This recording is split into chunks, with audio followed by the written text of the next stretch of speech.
Hello! What is up? What is up? Oh, it is very dark in here. Let there be light. Hello! Hi. What is up? Hello, Ricardo. I saw you in the chat. How you doing? How you doing? How you doing? Hello, hello. So, I feel like I have a little bit of explaining to do. I was not here yesterday. And there is no good reason for that. I merely forgot what day it was. I thought it was Thursday again. I was literally available. I was here. I was sitting right here. I was playing Civ 6 the entire time. I simply thought it was a day that I did not stream, so I did not go live. I apologize for that. And yeah, it was Thursday too. It was the second coming of Thursday.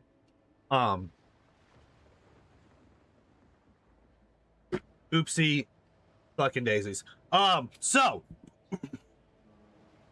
but I am here now. I don't remember what I am doing here.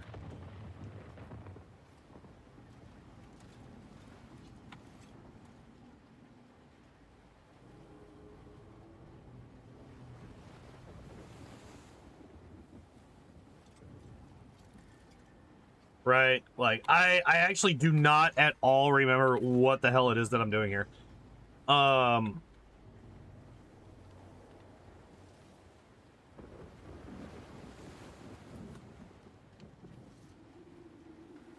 so we can't get there. The divine watches over us. Can we not get over here? Okay, we can. It was just being stupid.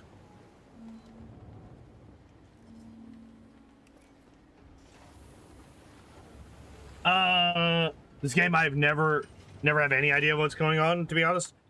Kind of same. Kind of same.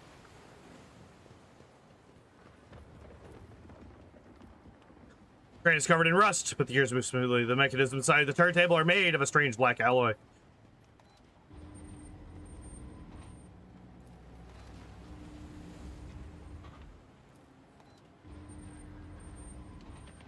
Oh, okay.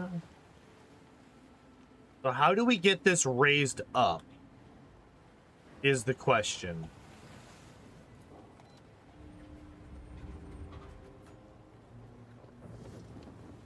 Because there's a thing in there, and I want the thing that's in there.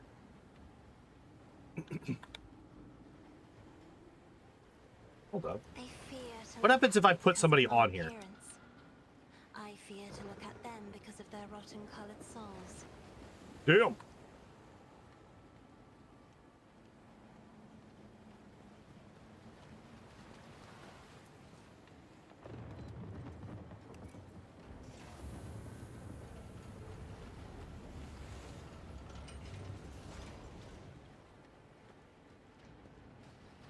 Okay. We put this here.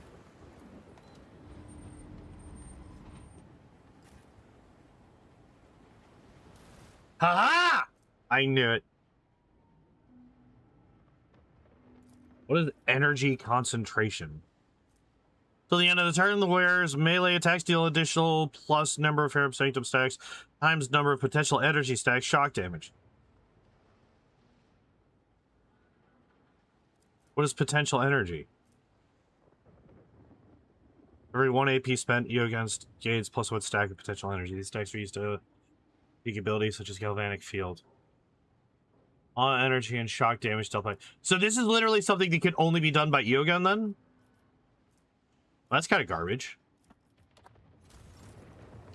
Oops. How the hell did I get to this menu? Wait, did you not actually loot it? Loot the thing. All right. Everything's fine. Hi, buddy. We shall reclaim what is rightfully ours. Hello. Hi. So we need to do this so we can get the rest of the team over.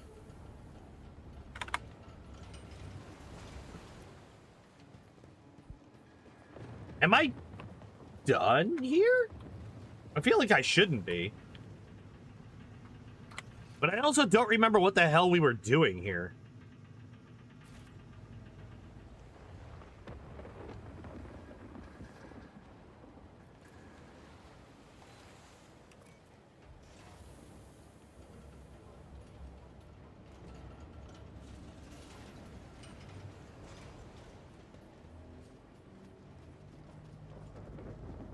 Notice further delay by the road trader will result in the flooding of the station.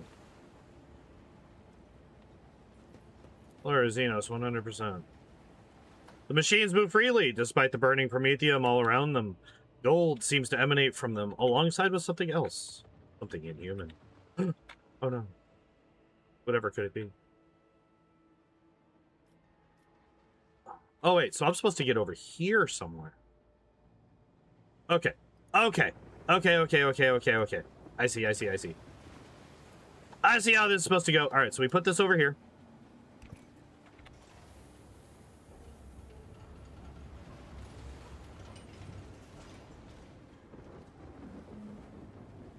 We have that where that's supposed to be. Oh, we still have like traps and stuff.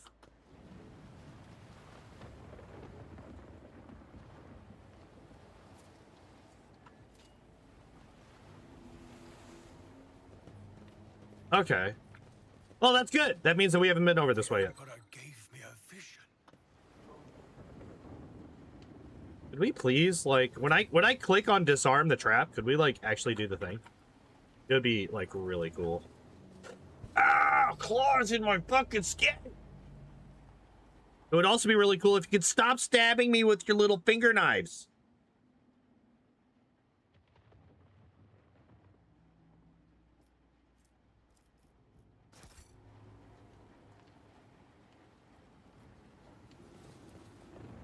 The drill complex looks clean and well maintained, despite the rain, wind, and corrosion covering everything around it.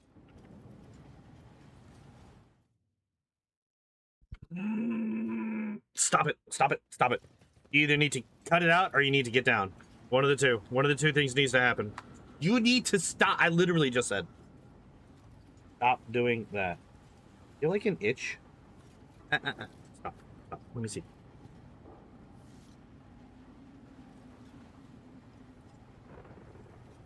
Well, I'm taking you to the vet on Monday anyway, so we can ask him about it.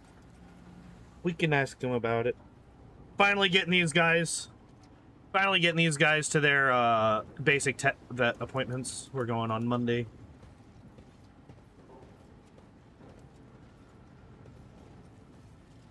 What now?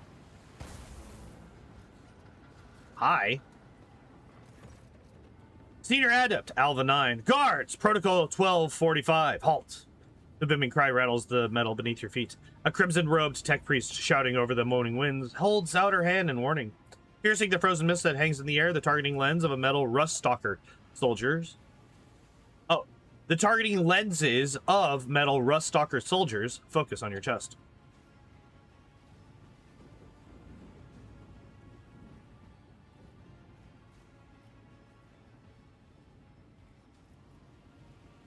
I, rogue trader Terry Von Valancius, and my retinue are not moving. Bellowing like that is wholly unnecessary. What is a layperson doing here? Protocol 1249-5. After a second's pause, the tech priest continues a little more calmly. This protocol stipulates that if you or your group take another step toward Object 16, my rust stalkers will attack. I'm here to figure out why you're not shipping out your promethium, you fuckstick. I'm Alva 9. I command the Skitari of Mining Station Turquoise 4. A violation of one of the Omnisci's sacred commandments has occurred within the territory under my purview. In accordance with Protocol 1233, delivery of promethium to the primary station is impossible until the tech heresy is eliminated.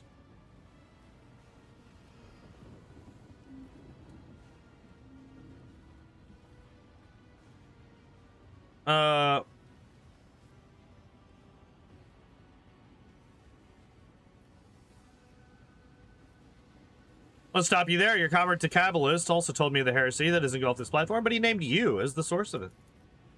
That's Xeno heresy, wallowing scum. Protocol 1260-9. Cease targeting. Her shout forces the Rust Stalkers to remove their sights from your chest. The tech priest's powerful voice grows fiercer. The traitor Decabalus has deceived you. He has cast our sacred production into heresy and is leading the station's work units into tech schism. Do not trust Decabalus. His corrupted code penetrates the processors undetected. What did he say to you?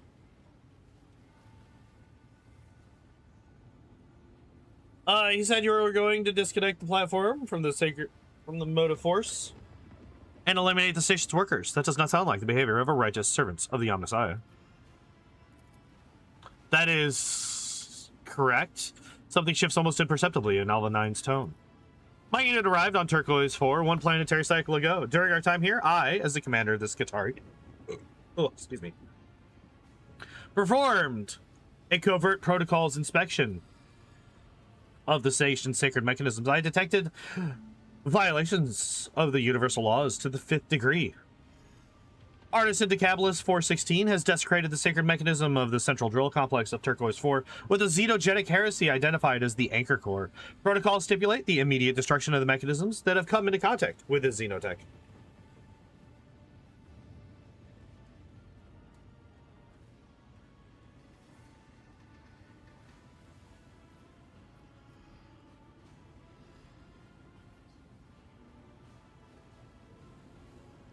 The central drill complex mechanism is what keeps the entire station afloat. If you destroy it, you will doom all the workers, the equipment, and yourselves in one fell swoop.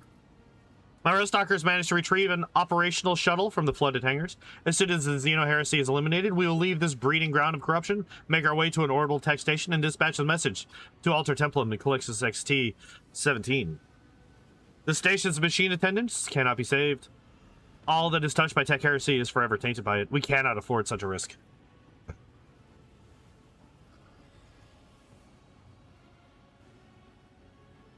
I've come across Xenos devices on the platform. Is that also the work of Decabalus?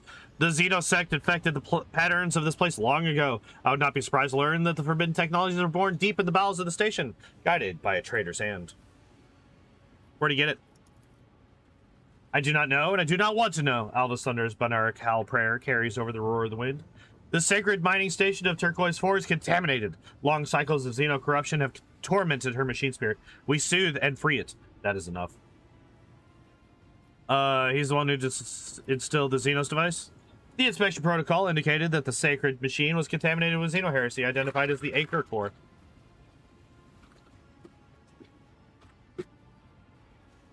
At least 30 full turns ago. Artisan Decabalus 416 was in charge of the station for the entire time specified. He communicated with the machine spirit of the drill complex and personally consecrated it. He could not have been unaware of the tech corruption powering its internal mechanisms.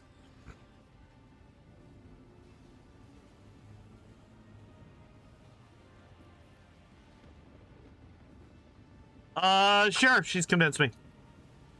Protocol 1270-4. The Rust Stalkers instantly shift their visor beams to focus on something over your shoulder. Join forces with the rogue trader. Defend the perimeter until I have dealt with Object 16.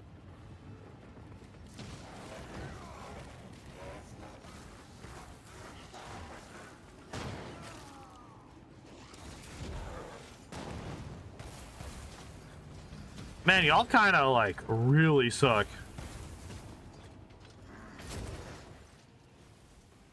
You hear the sound of many footsteps over your shoulder. After traversing the now clear path, the Decabalus' hastily bandaged tech priest come to stand behind you along with the artisan himself.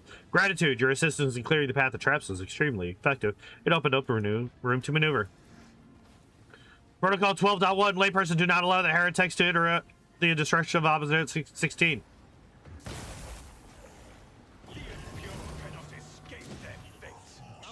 All right.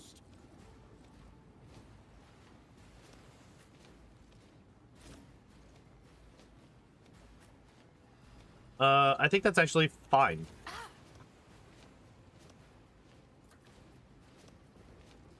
Wait, where's... Is that Adira? Yeah, alright. Am I getting paid for this? Don't get too cocky. You've got a problem. I've got a prize. I can do that with the right incentive. Alright. What does this do? Oh, yeah. That's for burning stuffs. His terror warned me. What But I did not understand.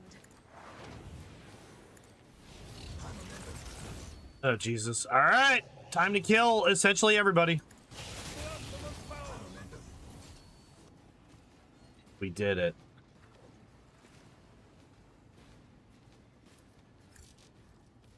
Yeah, unfortunately, I killed too many people, and now I don't have line of sight on anybody else. They'll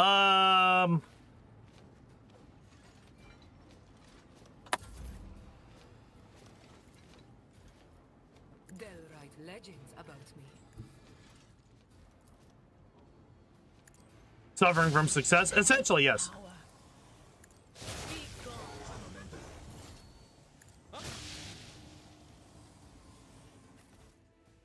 And there we go.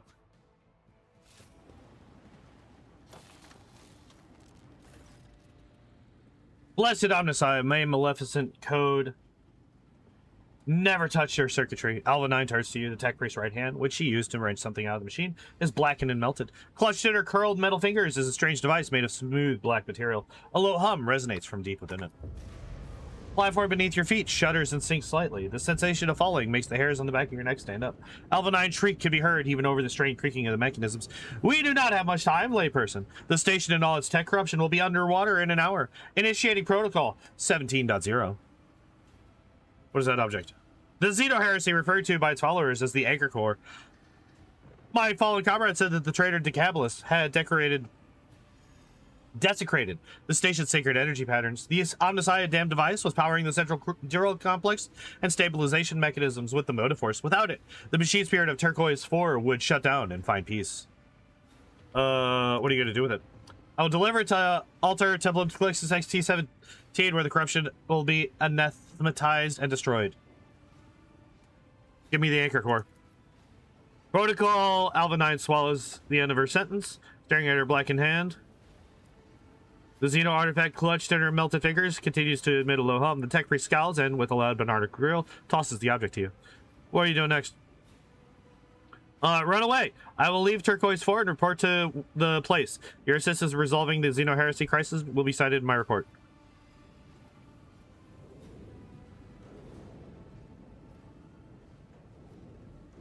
I have more questions, and by that I mean I have no more questions. The huge metal platform is barely moving, but you notice the speed with which the water level is rising under the drain gates. Oh my god, run away! Oh Jesus, they're infinite corpses.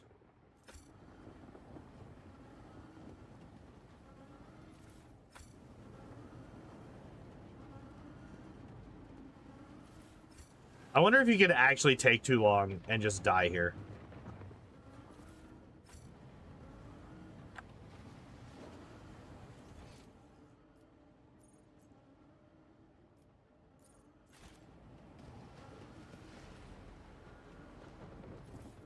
But like, yeah, suffering from success, I killed them too quickly. That is actually like a legitimate issue that I've been having in this game. The steam that fills the room beyond the grate scalds your face. Perhaps there are valves somewhere nearby to regulate the hot. Okay. I did actually see those. Those are over here.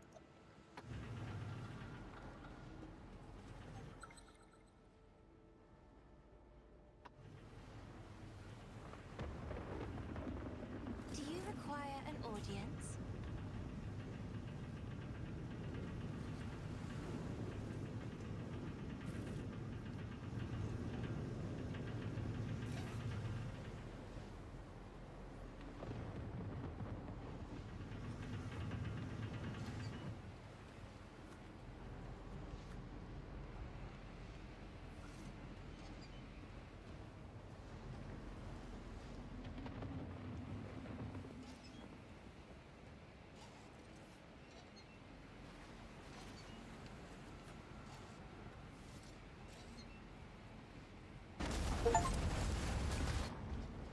Sure, why not? I guess that worked. I wasn't actually sure what I was trying to do there.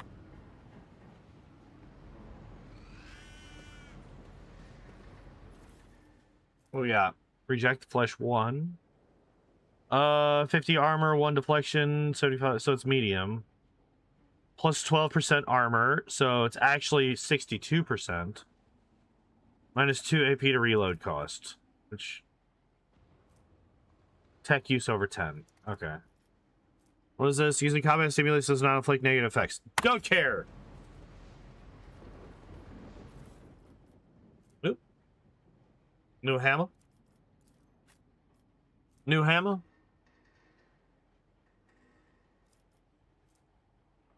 User can move through allies and enemies. Each creature on their path suffers 50 direct damage. Eh. Eh.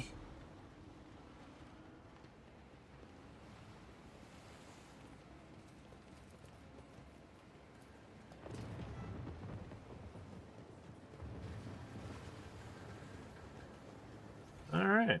Well, that's it from this place.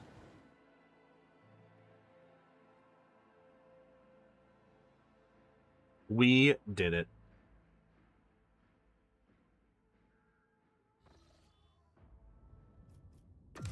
Now what?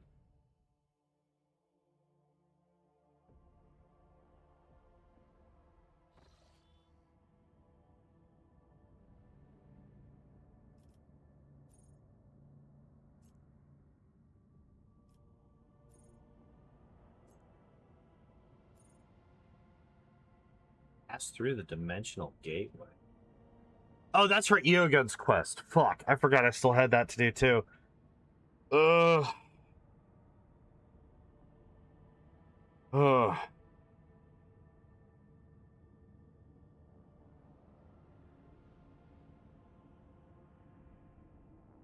Okay. It's what? It's like 1, 2, 3, 4, 5 stops to get there.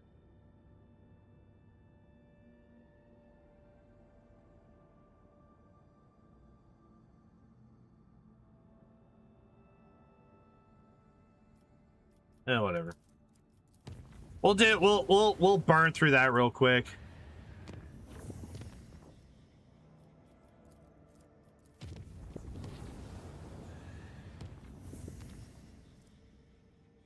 Oh wait, we can't actually go there? Oh fuck.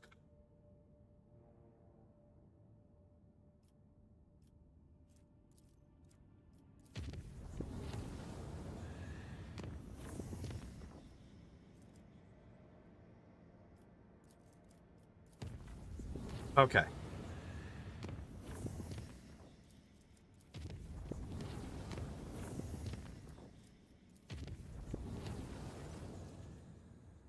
Oh my god, our ship took a little bit of damage. Oh man, we should probably heal that.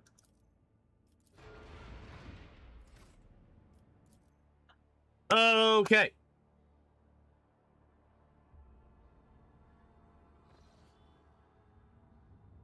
Ocean worlds.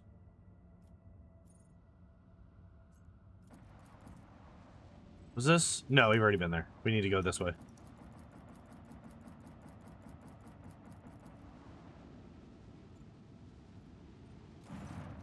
Lord Captain, we are passing by a construct marked on the star charts as a dimensional gate. Our augurs are not showing any suspicious energy readings. The device is dormant, thank the Emperor. I know this place. Calcazar summoned both our packs here to seal this portal of terror and woe. Much blood did we spill that day. Alas, it was not the blood of Xenos or Warpspawn, but that of Cog Priest of Calcazar himself. While they were working on the gate's foul machines, the breath of evil coming from the other side was turning them into frenzied monsters. What is this gate? Ancient Xeno artifact older than humanity itself. Judging by its design, this is a gate leading somewhere, possibly straight into the wicked abyss of the warp. Considering all the nasty shit that used to roam around here, many captains, Her Ladyship Theodora included, have tried to reveal its secrets, but it seems that no one can figure out how it works. Good for them, if you ask me. So it's the ocean world? I'm pretty sure we were told to go to a different dimension, so I feel like the warp gate is where we need to go, but apparently fucking not. The augurs detect a sunken Xeno ship on the ocean floor, confirming the rumors of its existence. After a brief celebration, the crew starts pondering the best way to get to the Xeno artifacts buried at the very bottom of the ocean world. After lengthy deliberation, Seneschal Worsarian remembers Theodora von Valancius once paid a modest sum for a mobile submersible vessel. The underwater adventure it was intended for was unsuccessful, but the apparatus is still resting in one of the ship's cargo holds. Should the tech adepts of the machine cult manage to awaken its spirits, the rogue trader's crew may explore the depths of the sea at their leisure.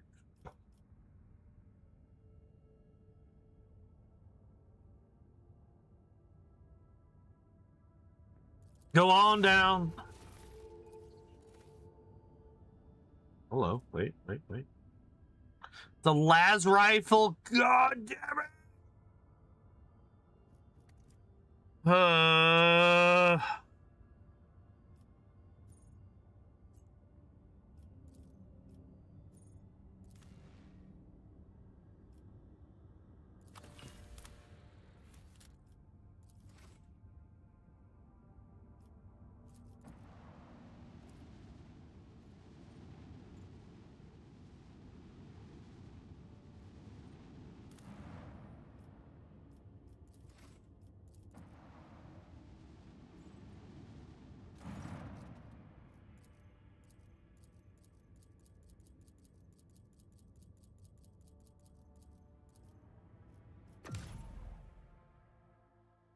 I'm so confused. I have no idea what's supposed to be happen here. The road trading. Hello, Philemon. Pass through the dimensional gateway. I go to the dimensional gateway. Oh, we can't pass through the dimensional gateway because Eogan's being fucking stupid.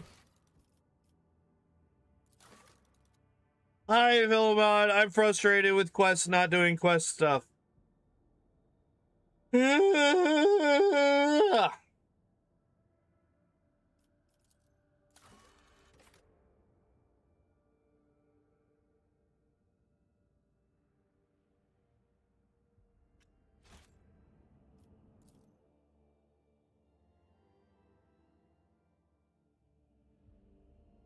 I know, right? It's fucking bullshit. Alright, maybe if I talk to Eogan, he'll be like, oh yeah, I know I'm fucking crazy and I betrayed you twice already. But, what if we just, like, do this? Have you tried turning it off and back on again?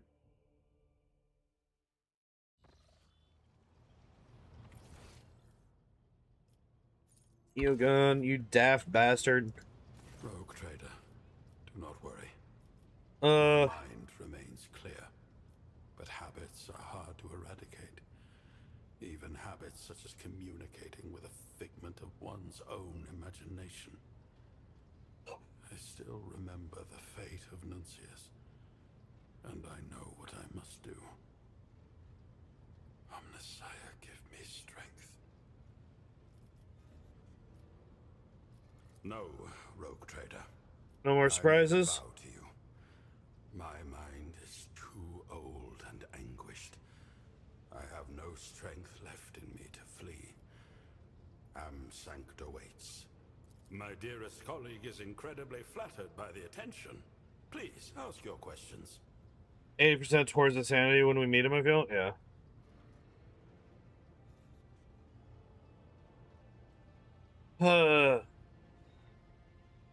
Okay, so this is not actually... Nuncius says that he will leave a channel for inquiries about his biography and... You mentioned that you know something about Xenos. ...grants me the right to study their foul anatomy and behavior for the purposes of identifying their weaknesses. He's like almost gone? Yeah, I have essentially. personally dissected more than one specimen, and have even preserved specific body parts for further investigation. I research and study their technology to the same end. There is no shame in using our enemies' weapons against them, no matter what some narrow-minded colleagues may say. Oh, but you got... What's the beauty of it? I don't know. Allow me to specify. It includes objects of mostly Okay. my approach. I appreciate your Fact 2. Fact 3. The last. I look forward to seeing what new... I should know more about augments. Such a thirst for knowledge. Ask away.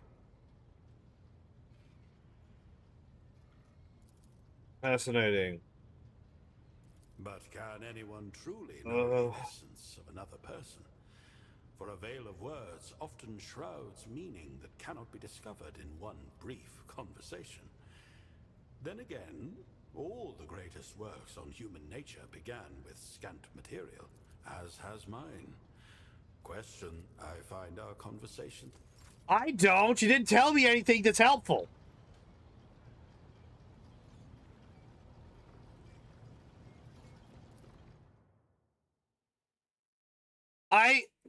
I don't get it. How am I supposed to get there? Fuck it. We're done. We're done. We're done. We're here. I don't care anymore.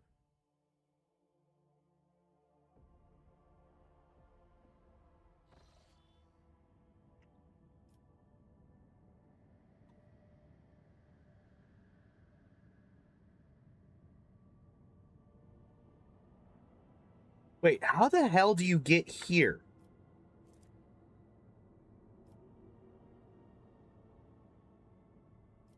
Wait, there's only one way here, and it's from here. And it's a red line. Wait, is that right?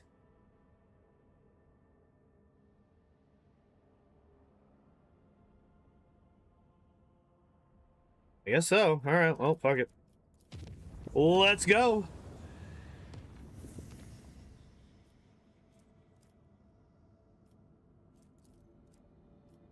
What? Oh, that's going elsewhere.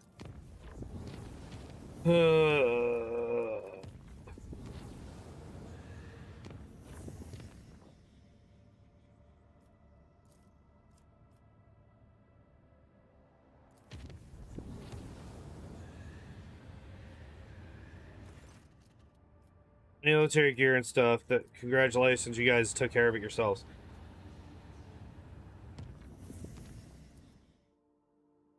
Hooray! We got here.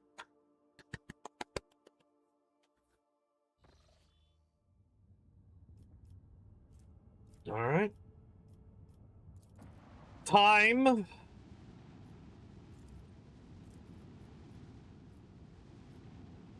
To actually do story. Oh my god, story stuff. Lord Captain, the United Corps of the Explorators and the militia forces are ready to attack the heretics who took over Euphrates too. The commanders recognize the Lord Inquisitor's sanction and agree to cede the right of supreme command to you. They ask that you summon a council of war in order to establish the plan of attack. How should we respond? Summon on the bridge, we will hold a council. Consider it done, your lordship. I'll notify the commanders that you're ready to meet with them. And dialogue.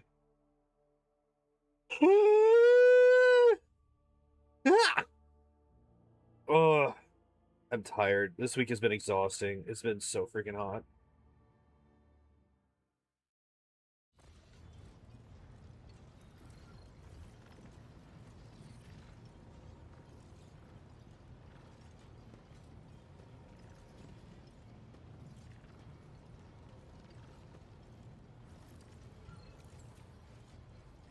All right, this dude obviously has way too much weight up here. He needs to be like in Freeze's little hover chair or something. The leader of the Explorer Warriors appears on the bridge, and the deck trembles beneath his metal gate. He has acquired a new set of fearsome armor since the two of you last met, and his mechadendrites are now fitted with more formidable weapons of destruction. Unit Opticon 22 initiating identification and official greeting procedure, unlocking the option of strategic data exchange. The Emperor's Angel who follows in his wake is clad in armor the color of a tempestuous ocean. You hear his voice, throaty and brimming with untamed boldness and strength. Which one of you Huscarls is Terry von Valencius? I am Thorvald Ironhide, and I wish to see the mortal who has been granted the honor of leading my back into battle. You're looking at Terry von Valencius, Thorvald Ironhide. I know the habits of a warrior when I see one. You're no indolent yoke. Good. I give my approval. We will hunt the baseborn heretics together. You have not changed, brother Thorvald. High-handed and brazen without measure, and you carry yourself on another's drakkar like it's your own. The wolf bursts into booming laughter and bares its long fangs. Such is the breed of leaders, Ulfar. We stand out. 'Tis you, Everlost, who cannot find his way when the sun is right over his head. Another explosion of Thorvald's boisterous laughter drowns out Ulfar's stifled, yet furious string of curses. Opticon 22, how did you go from overseeing logistics to commanding armies?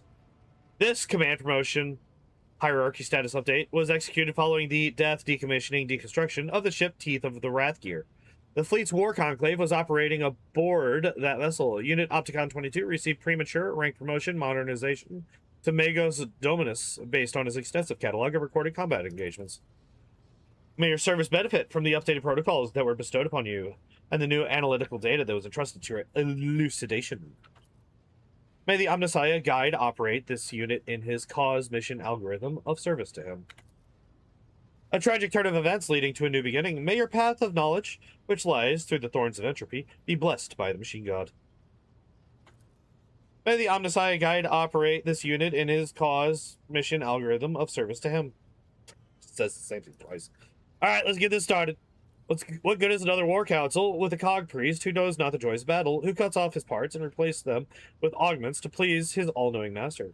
He'll propose again a cowardly plan unworthy of warriors, as is the custom of his brethren. Registering a display of impertinence, data insufficiency in regard to the military craft eradication methods of the Adeptus Mechanicus.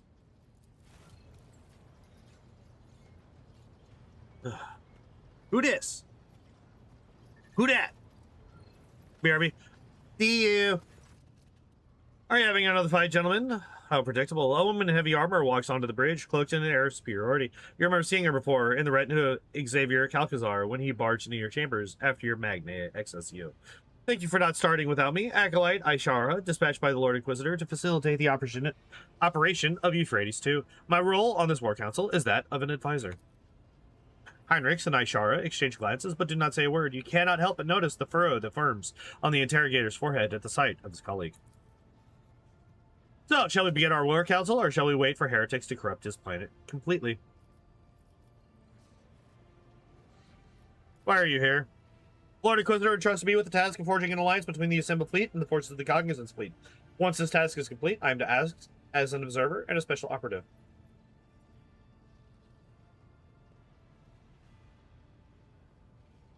What are your responsibilities as a special operative? I'm afraid the Lord Inquisitor did not give me the authority to elaborate on this matter. There's no surprise in my heart. The Inquisition is, as always, too ashamed of its dark deeds to reveal them to honorable fighters. Thorvald makes the show spitting on the floor. Why did Calcazar choose you? I happen to have some experience with large-scale bloodshed. Rogue trader. That, and I never failed to deliver results. What troops can you spare to reinforce us? The militia forces have already been transferred to Opticon 22. All I have left under my command is a tactical unit explicitly instructed to carry out the Lord Inquisitor's special assignments. Lord Thorvald, no spitting on my ship. What's this, a show of character? Thorvald growls and locks his indignant gaze with yours. Fine, I will respect your wishes, warlord, but the bitter taste of suspicion burns my mouth. With pointed contempt, he steps away from Ishara. Ah, I see. Now, let us move on to discussing how we intend to kill the heretics. Alright, full report on the situation. Euphrates II is a forge world. Manufactorums and extractiums take up most of its surface. Upon corrupting them, disrupting their production algorithm, the heretics enhance their ranks with possessed mechanisms and false defective traders, Skitari, whose protocols were disfigured with indoctrinating scrap code.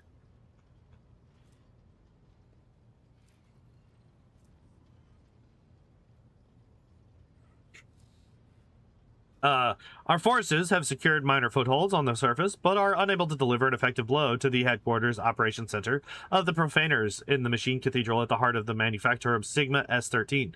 According to the available data, it is the current location of the arch-heretic termination target, the Dark Apostle, Eurolon the Cruel. We may outnumber the enemy, but ours is a poor warband. All it has is steel carrels of the Omnissiah and scantily trained serfs from across the expanse. While our foes, the detestable but nevertheless deadly, putrid-hearted traitors from the ranks of the word-bearers. And their vessels protect the Machine Cathedral from orbit.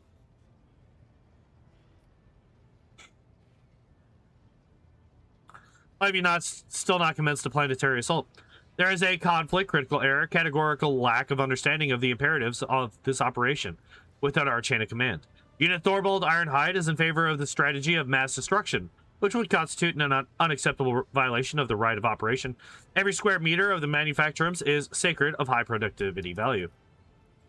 Which is why the Cog Priest is so intent on hindering and sabotaging our assault by refusing us forces and landing Drekars.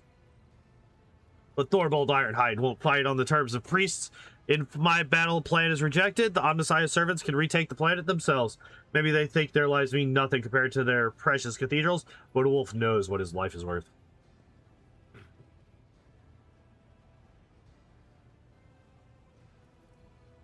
Opticon 22, what are you hiding? Request denied. The Omnissiah's mysteries procedures conducted on Euphrates II are to remain undisclosed according to the protocol vow of preservation of the hallowed from the profane. This is why on Fenris we have the priests follow the warriors, not the other way around. The priests never think about the battle ahead, only their tenets and taboos, but a wolf A wolf must think only of battle and his enemy's death, not about preserving cathedrals or counting the trophies that await him. Alright, Opticon 22, what do you think we should do? Our strategic analysis points toward a full-scale offensive as the optimal course of action. The losses among the troops' insignificant personnel laity will be numerous, but will not exceed acceptable parameters. Replenishing such losses will be less arduous than repairing the damage that may otherwise come to the manufacturers. Alright, Thorbold, what about you? I would rain down vengeful skies upon the enemy. I would plow the land of Euphrates too with shells, shatter their defenses, level the fortified towers, throw their host into disarray, and in that whirlwind of fury, I would lead my glorious pack to pave a path of blood for the cog curls. I've heard your opinions on this. Choose your strategy wisely. It's not every day you get to heed the advice of a seasoned warrior, one chosen by the Allfather himself to bring death to the foes of humanity.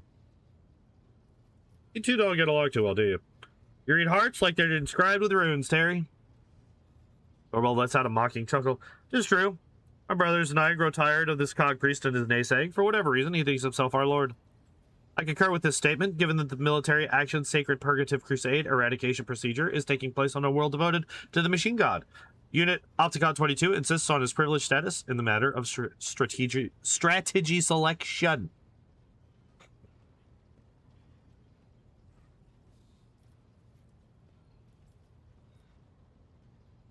Answer me this, Thorvald. If Opticon 22 were to come to Fenris and start ordering you around, what would you do? The space wolf bellows with unpleasant laughter. I would like to see him try. Fine. I hear you. No one will accuse Thorvald Ironhide of disrespecting the masters of the house where he arrived as a guest. You'll hear no more arguing from me, only silence. I will kill the heretics in the manner chosen by the esteemed cog priest. Alright, this is what we're going to do.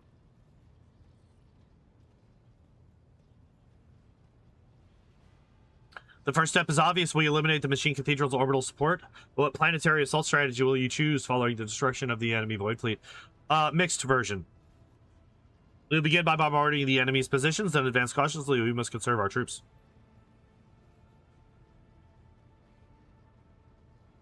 So, yeah. Yeah, soften them up with some bombardment, and then we send in people to wipe them out.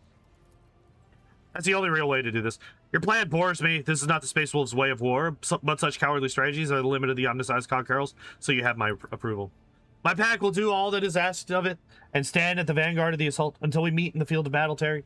I say the same to you, Ulfar Everlost. It's a pity your pack will not share in this glorious victory with us.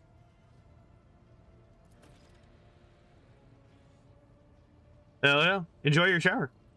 That boastful Grizoff talks too much about my pack. He knows where my brothers are. I can smell it. Before we dive into the carnage, summon him to your ship and let me question him. I wish to hear what he knows, while he still has not lost his blathering tongue to the heretics. Strategy confirmed is as optimal. Updating the Skitarii tactical programs, transmitting this unit's general blessing authorization for offensive action. The Lord Inquisitor will be delighted at the news that some semblance of order was established in the command. I wish you luck, Rogue Trader. What was the issue with her?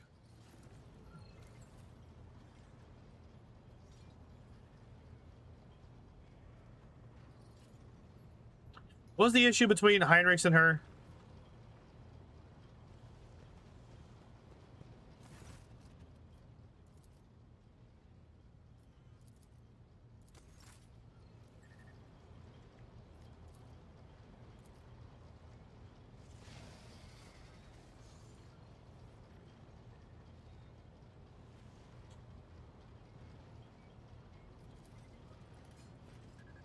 Earlier here is designed to show the position of celestial bodies within the current system. Gotcha.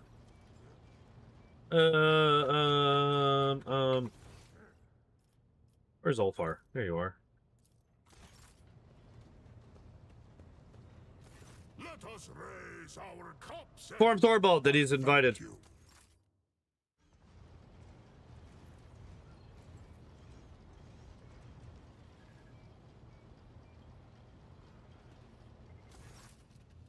Thorvald has not come alone, but with a young brother in arms. With a mocking glance at Ulfar, he bellows, Thorvald Ironhide is here.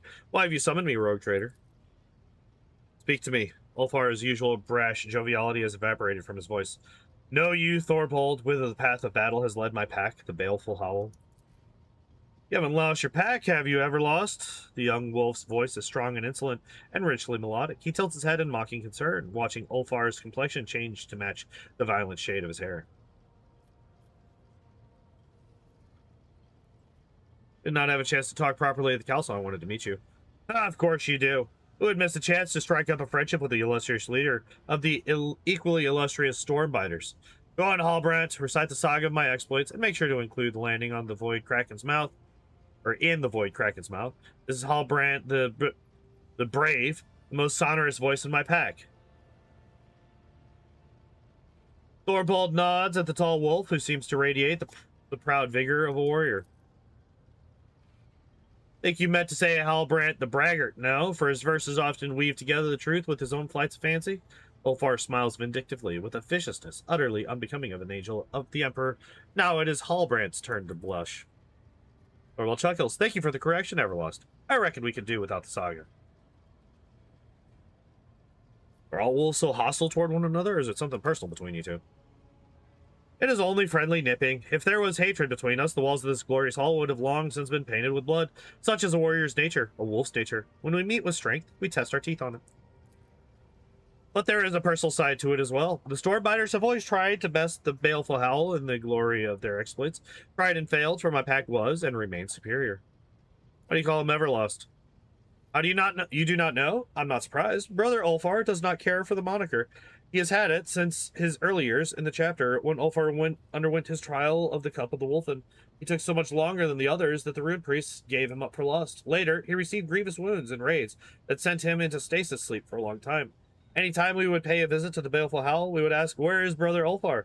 And he was always resting, and recently he went missing altogether, lost after an attack on Xenos. Thorvald's grins mockingly, his long fangs glinting. And forget not to tell of the dire curse that was of yore was laid upon the mighty Ulfar. No good death for him is fated, only to one day be lost, bereft of glory and honor. Hallbrand declaims the line so sonorously and powerfully that the bulkheads begin to vibrate. Any who cross his path, let him regale and gladly that proud warrior, Hallbrand Blatherskite, singer of rumors and fine tattler of tall tales, for he has glimpsed noteworthy deeds in his short life. Damn. Do you know where the pack is now? Feasting with the Allfather in the Hall of Heroes, I reckon, with Mjod filling their horns to the brim, as valor and loyalty did fill their hearts. Lies! Did you see their bodies? Which of the brothers will avow the truth of these words? Iron Knight never lies! Young Wolf's arm cuts through the air like an axe as he angrily points at Ulfar. And you, Everlost, watch your tongue, unless you want my dagger to deliver a penance of eternal silence upon you. No, we did not see their bodies, but we heard their ranting and raving, which can only lead to the jaws of Mordecai.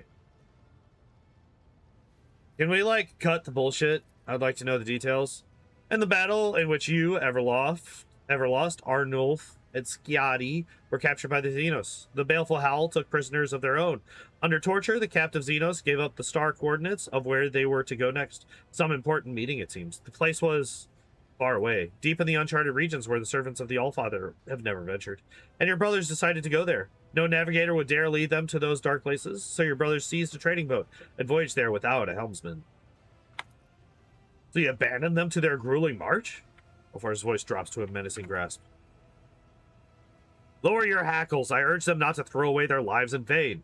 But nothing but death could await them among those malevolent stars. We all came here to serve the Allfather and repay our blood debt, not to die for naught. Or have you forgotten that, Everlost? What will you do with this knowledge? I will not test our friendship, Eidvater. I know that if I call upon you to go with me in search of my pack, I'll be taking you away from important battles and the saving of your home. So I will go alone to seek my brothers. But I will not abandon you in your hour of need. I owe you. When we have defeated your enemies, I will leave you and follow the trail. That trail is bloody and has long since gone cold, Brother Ulfar. There is no need to add another body to its tally. As the leader of the Stormbiters, I call you to our pack. Be a brother to us now. Ooh, that's interesting. Mark gives the peaceably smiling Thorvald a penetrating look, his face darkening and his voice dropping to a low, bestial snarl. Have you lost your mind, Thorvald? Perhaps you did it! If you are daring to speak so insolently to Ironhide, Hallbrandt's insinuating tone is dripping with such menace that even the drawing of a sword could not have made his threat any clearer.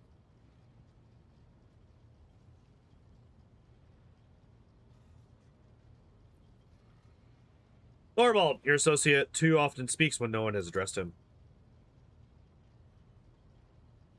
Giving you a disgruntled look, Thorvald sternly cuts you off. When it concerns wolf matters, Halbrand will speak if he wishes. Do not forget that we are the chosen warriors of the Allfather, Rogue Trader. Treat us like servants at your peril. Stop there, Thorvald. This mortal rescued me from captivity and proved his valor. I'll not stand here and allow him to be disrespected. Do you hold this mortal above your brothers? Being without a pack has turned you feral and stupid, Everlost.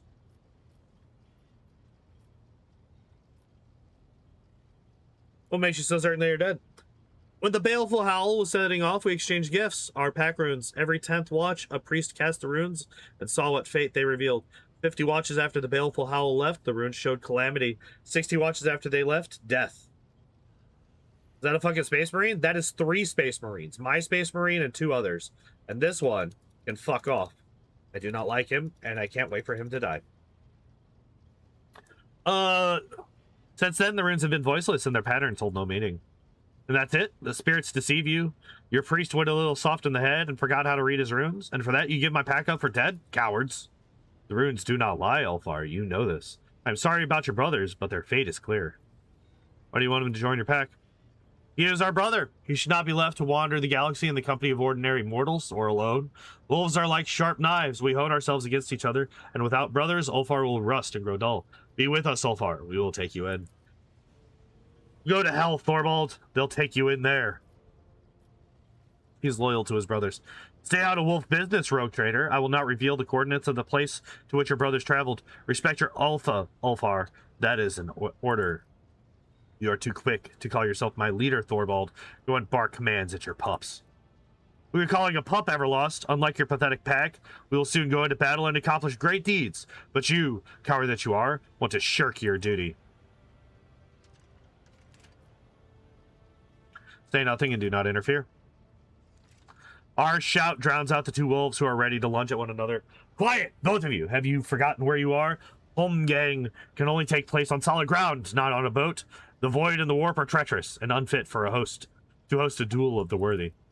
And secondly, I am your superior, Ulfar, and so I am not asking but ordering you to back up your chest beating with deeds. If the baleful howl pack is alive, as you say, let it march with the Stormbiters in the assault on Euphrates too. Let it display the valor all the stories tell of. Will you stand alone for all your brothers, or have you gone soft?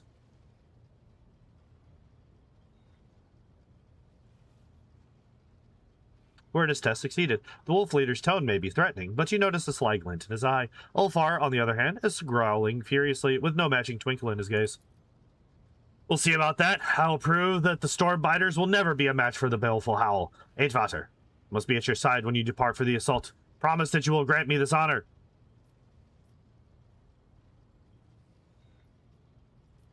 Or, well, why do you not simply tell him where to go?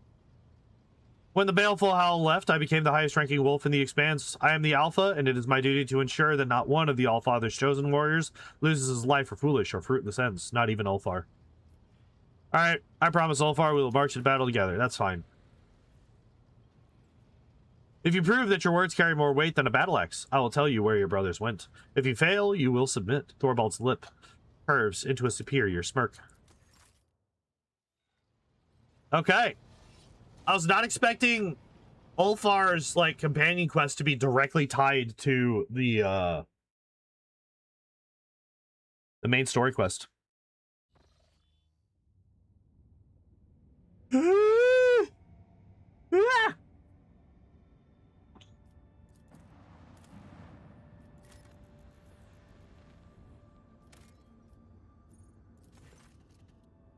The Rogue Trader ship took its place in the center of the attack formation.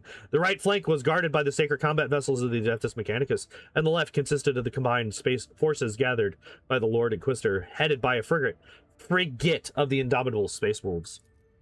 The enemy deployed their ships in a wide arc in an attempt to surround the squadron, but the Heretic's plan was not meant to be. Thorvald and Opticon 22 sent their detachments forward, tying up the enemy in combat and presenting the Lord Captain with a chance to deliver a blow to the very heart of the enemy position, where the flagships of these traitors to humanity awaited their final hour.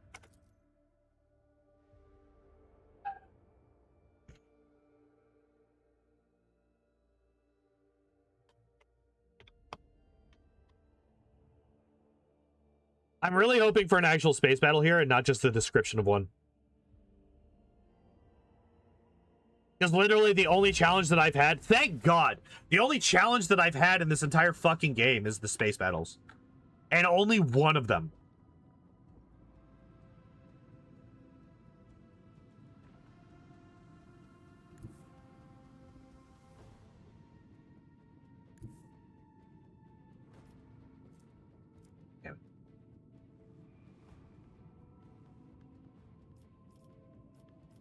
Oh, it's literally just this thing. What is...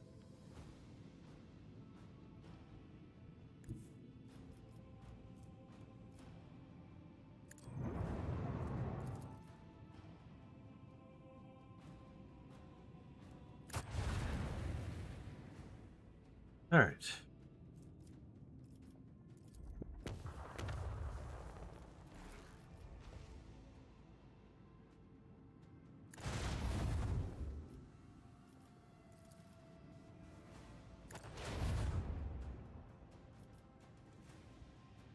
All right.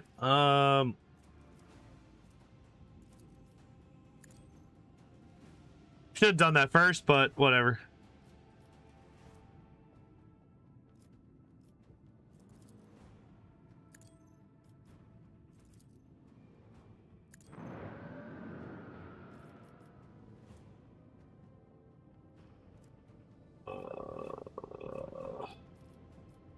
What does this do? Flagship fusing. Oh yeah.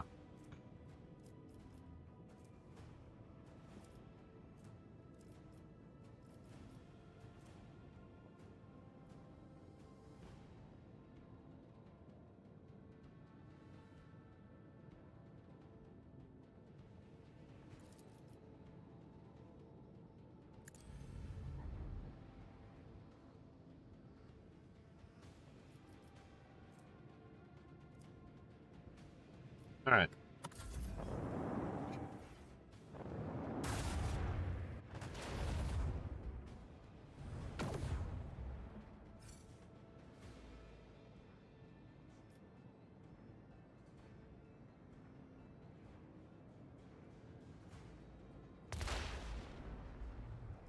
Wait, we just skipped his turn? Hell yeah. Get absolutely fucking wrecked. Are you serious? That was it?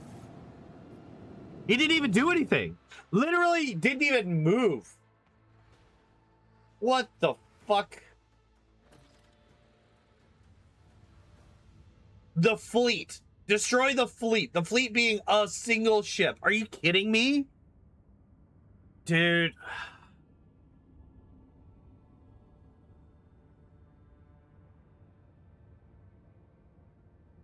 That's like actually quite disappointing. You need a difficulty higher than unfair. Like, because this was like, you got all your boys and they got all their boys, and this was gonna be a whole ass fucking war. And then it's just my normal crew with me and my two side hoes and one enemy ship. It's like, what is this bullshit? Like, how the fuck?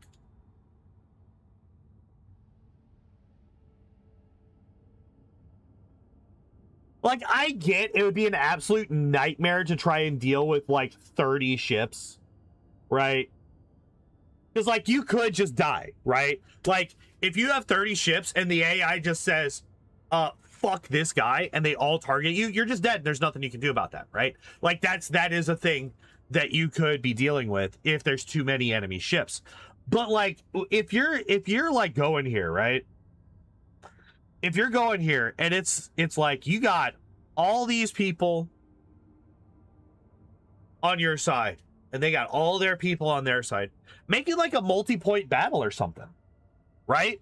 Like, you have your people and then, you know, there's like 3 enemy ships or 5 enemy ships or 10 enemy ships or whatever the fuck, right? And you finish that fight. And then it's like, oh shit, the cognizant fleet is doing really poorly. They need assistance. So you go over there and like their main ship is like partially damaged, but so is the enemies, and like, you know, you got to go through and you got to save them. And then it's like, all right, cool. While you're doing that, they ambushed the Space Wolves and the Inquisitor fleet. You know, they had, you know, reserves that we did not know about, and they just jumped into the system and attacked them from behind. So we need to now save them. And so at that point, you have, you know, you're damaged, the Cognizance fleet is damaged, and you have all three of your groups, but you're all fairly heavily damaged, and you're facing like an entirely fresh set of new people. So you have more on your side, but they have full health, kind of thing, right? And then you're going through and you got to do that. I feel like that would be a really cool way to deal with this. That way you're not overwhelming the player. And like, let's be honest, if you have like 83 people all in one combat, it's going to get boring, right? Because you're just sitting there and you're waiting for your turn the vast majority of that combat.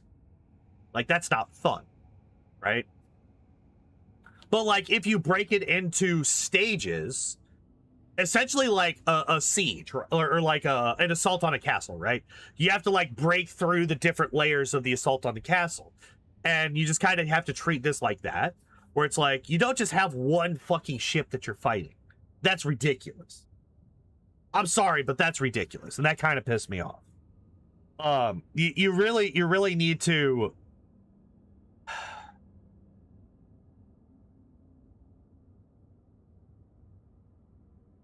I don't know. I'm irritated with it. Because, like, I like the space combat. The space combat's fun. And I wish there was more of it. That's what mods are for? Yeah. But, like, that's such a very specific mod that I don't think that that's ever going to exist. To make games harder or easier? Yeah. But, like, this isn't even really a harder or easier thing. This is just, like, it extends it, but I don't think it would really make it that much harder. Depending on how you play the first couple of fights, right? Like, you could get into the third fight and be at, like, 5 health, and then you just get slapped once by any enemy and you're dead, right?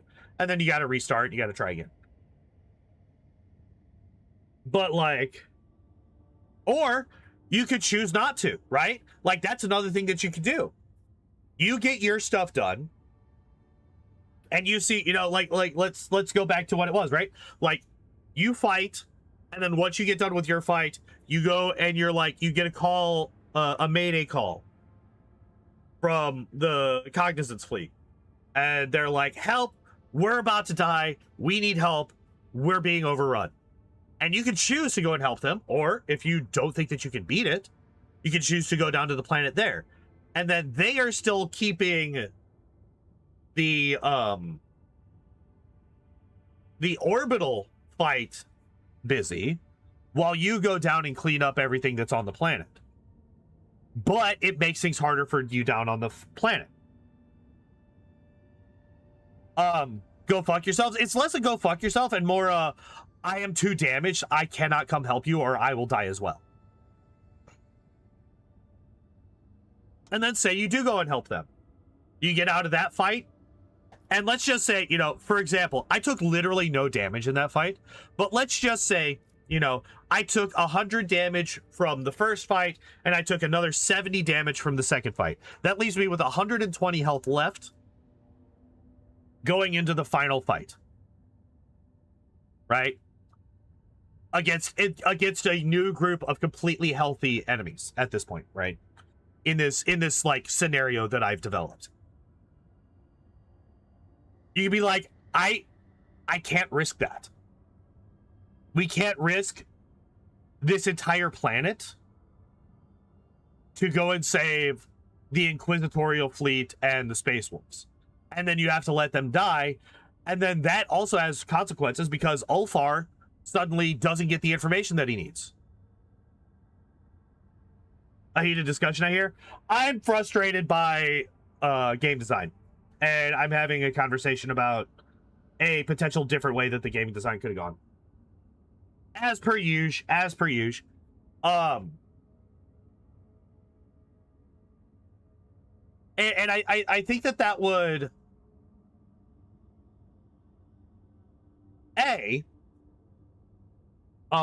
give a lot more stakes to that particular fight. Because I walked in there, I saw one ship, I was like, oh, okay, ran straight at it. Right? Like, I popped like 3 abilities that I didn't need to, just so that I could run straight at this giant ship. And, like, I had no idea what it could do.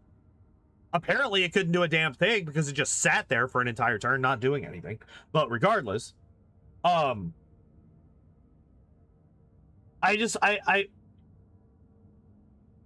think they are vastly underutilizing the space combat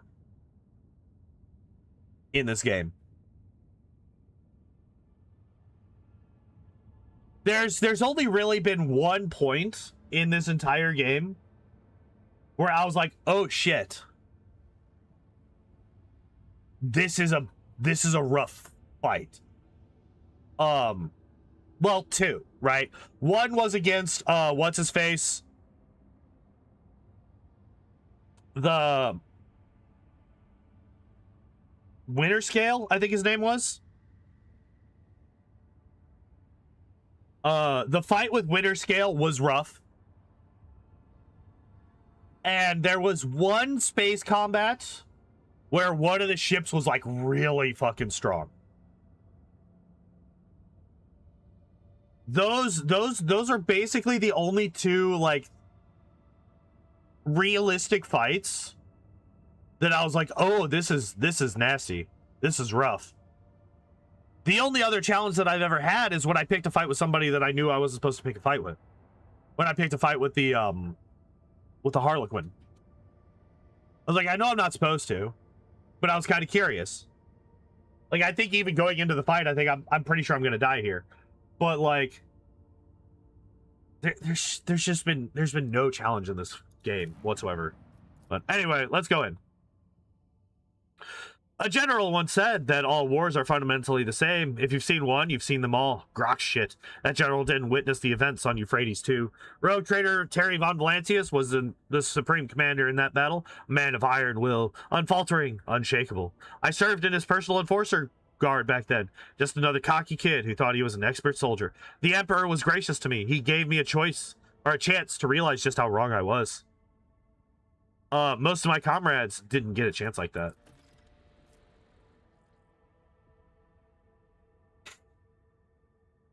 The shuttles would have blocked out the sun if you could have seen it through the smoke of the manufactured city of Sigma S13. At its heart stood the Machine Cathedral, our primary objective. The Lord Captain showed us mercy by having the landing zone bombarded from orbit. All the shuttles carrying troops and, more importantly, precious vehicles reached their destination. Daunted by our numbers, the enemy withdrew. That was the perfect moment for a decisive attack. With an armored vehicle force of this size, we had the upper hand. Upon descending from orbit, Sister Argenta inspired the troops with the very first notes of her prayers. Her singing was the Emperor's voice, commanding us to fight without any regard for our own. I lost where I was reading there for a second. Commanding us to fight without any regard for our own lives. After rousing the soldiers to launch a daring raid, she quickly captured one of the heretics' commanders. That was when we heard a starkly different voice come from the sister of battle. Trembling with fury, she personally interrogated the miscreant, pulling one poisoned confession after another out of him. Once she was done, the world was purged of his impure breath. She was the one wielding the flamer. The sight of that heretic writhing in flames was imprinted upon our memories, shining a light on the cruel darkness of our immediate future like a brilliant beacon. In the command center, the Lord Captain ordered his generals to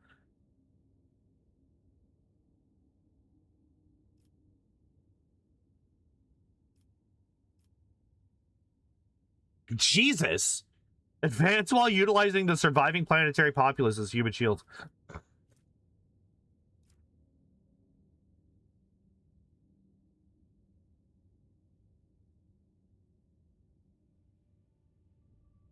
I think we're going to commence a rapid tank assault in accordance with the military doctrine, Armored Wave, devised by Lord Militant Justice Quinn.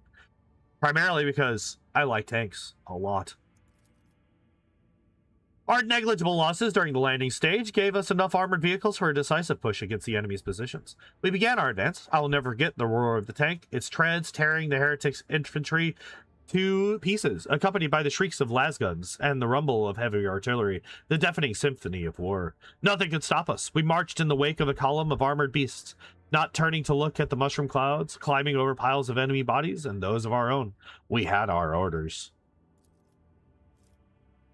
Pushing through the ruins of sacred workshops, we looked with awe upon machines that, up until that point, had remained forbidden in the eyes of the laity.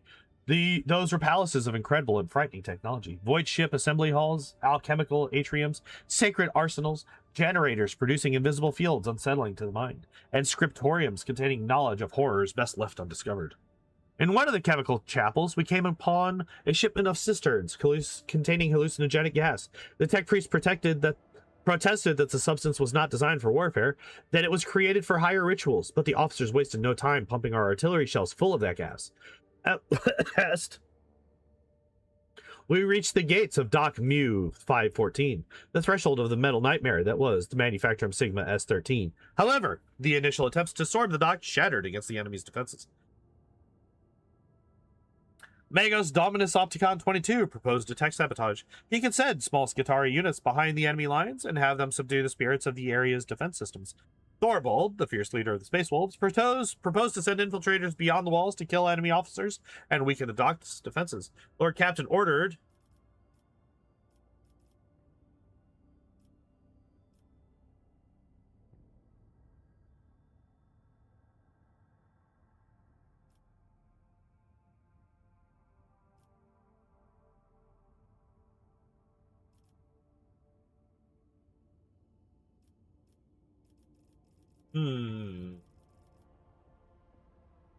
I am currently between carouse and tech use.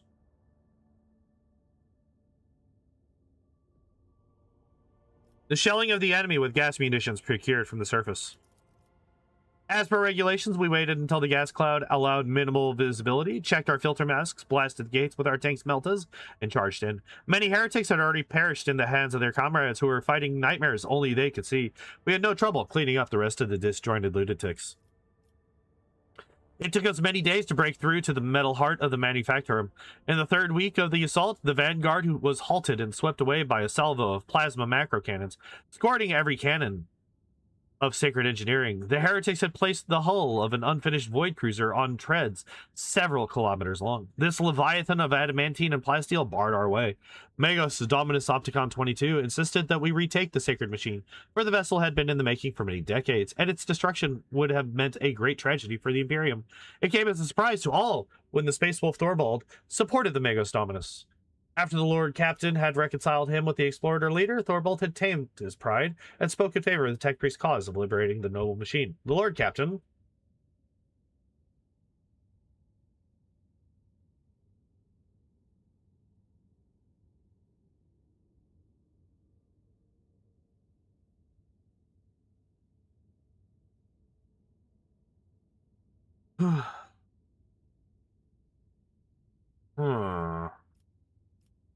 We actually don't have enough to get this to 100%. Interesting.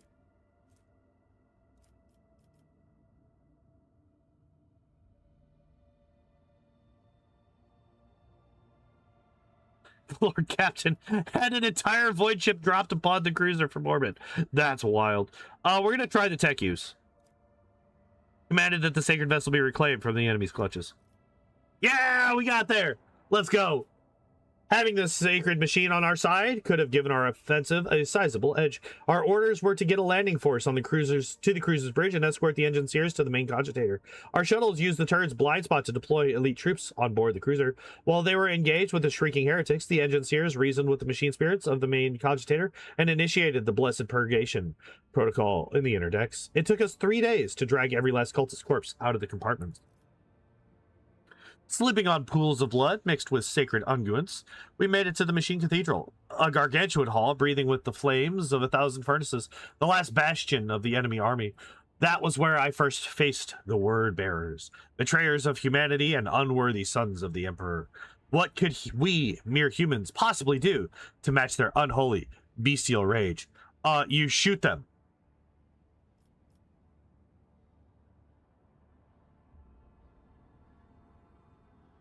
Brought the might of the captured explorer cruiser to bear.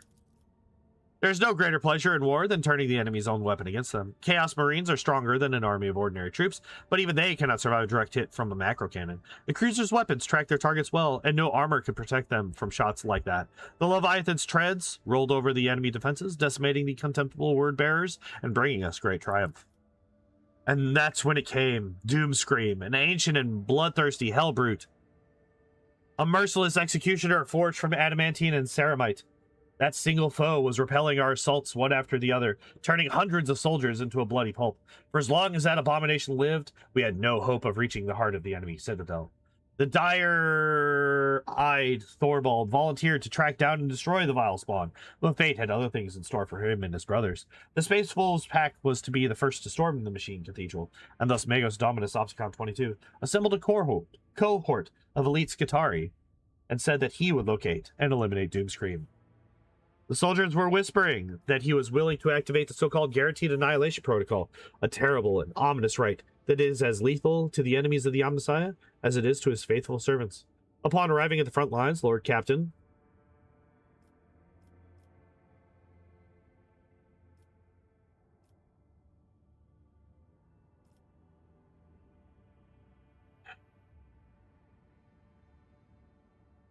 I kind of want to try and kill it myself.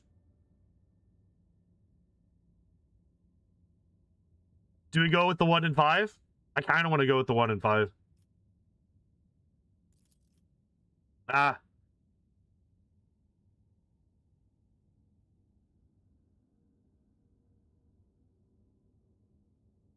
The fight was grueling and bloody. Even the Lord Captain's retinue could not pierce Doomscream's indestructible armor. It seemed then that the Lord Captain's abundant luck was about to run out. But then Opticon 22's Skitarii and Thorvald's Space Wolves joined the fray. Their strife forgotten, the two commanders assailed the unholy weapon of destruction. It was the rogue trader's wise guidance that allowed their strikes to pierce Doomscream's armor.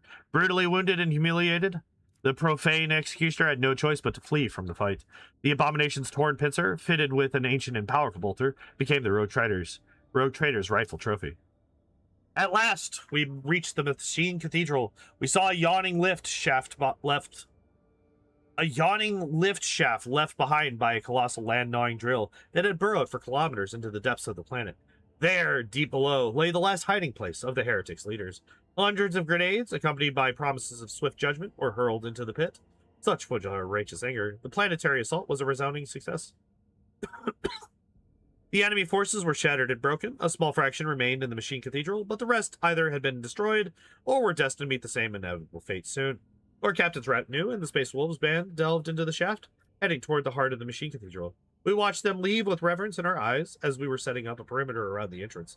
We knew that the true outcome of the Battle of Euphrates 2 depended on them, and that our fates were theirs to decide.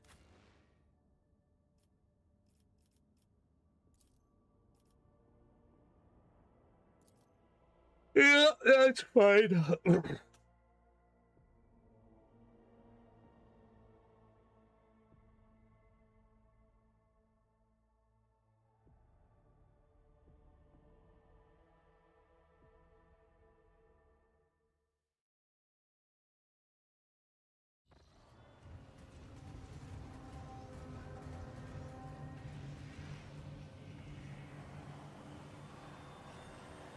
Look at that.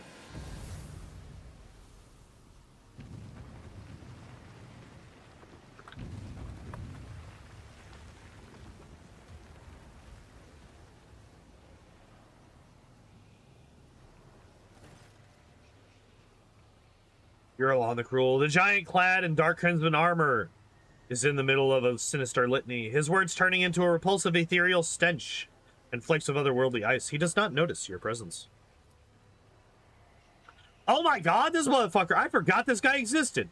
The same cannot be said about Kunrad Voitvir, who stands at his side, his completely mutated turquoise eyes flashing upon seeing you. He flinches but remains silent, hesitant to interrupt the ritual.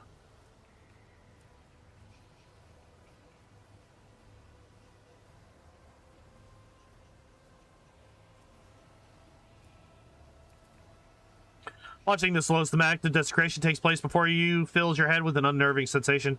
You realize you will forever remember these disturbing, inhuman words the sorcerer is speaking. They have embedded themselves in your memory in place of something important that was there before. Try as you might, you cannot remember what it was. I see you, mortal thing. I sense your meek mind. So you are the one who is so eager to meet me and your own demise?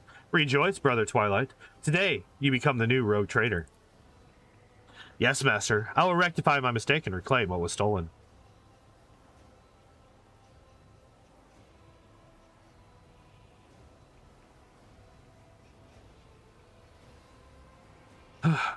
Examine the machine. The platform beneath the sorcerer's feet is the drilling machine's massive tunneling shield. This mighty mechanism can gnaw through underground rock, a bunker bulkheads reinforced with adamantine, or anything else that may lurk in the planet's depths.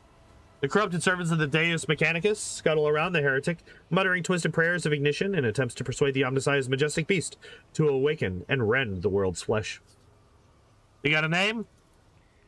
You know my name well. I am Eurolon the Cruel, breaker of misbelievers, truth speaker, triumphator of faith, dark apostle of the blessed word bearers legion. Kneel and offer a prayer of gratitude, for your death could not bear a worthier name. Bella's earnest laughter resounds through the shaft. She wipes her eyes, ignoring the looks of bewilderment. You? Death? Oh, undying emperor. No more words. Thorvald, we must stop him.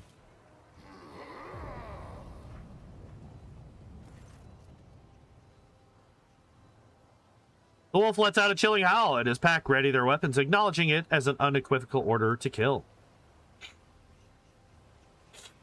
With a solemn gesture of his hands, Eurolon thunders in fury. Let those who blaspheme against the true gods beg forgiveness in vain. Let their lips be sealed, let their hands be severed, let their souls be reaped and scourged.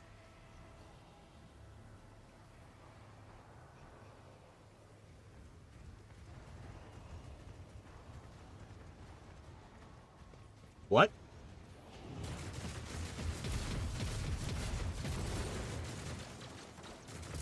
To battle wolves, do not allow the malefic any respite or respite. And then he said other things as well. A glorious fight awaits. Take heed with the silver-tongued traitor, for he is old, sly, and strong. But, by the Allfather, the wolves will spill rivers of his blood today. The horrific display of profane sorcery appears to have filled Thorvald with joy and anticipation rather than fear. Have you encountered him before? No, or else his head wouldn't still be attached to his neck. But my pack has heard plenty about his strength and ignominious misdoings. One can see the evidence of his malefactions all across the Coronis expanse, like bear tracks upon fresh snow. We stalked him and looked for a chance to clamp our jaws around his throat, but the craven knows well how to hide behind the backs of his heretical lackeys. What manner of witchcraft was he trying there? He wished to make the tunneling behemoth. To wake the tunneling behemoth. If you hunger for my thoughts, Eurolon is searching for something down below, in the manufacture room's deepest halls. My warriors destroyed the energy fount and silenced the drill, but the detestable malefic still found a way to revive it with his heinous magics.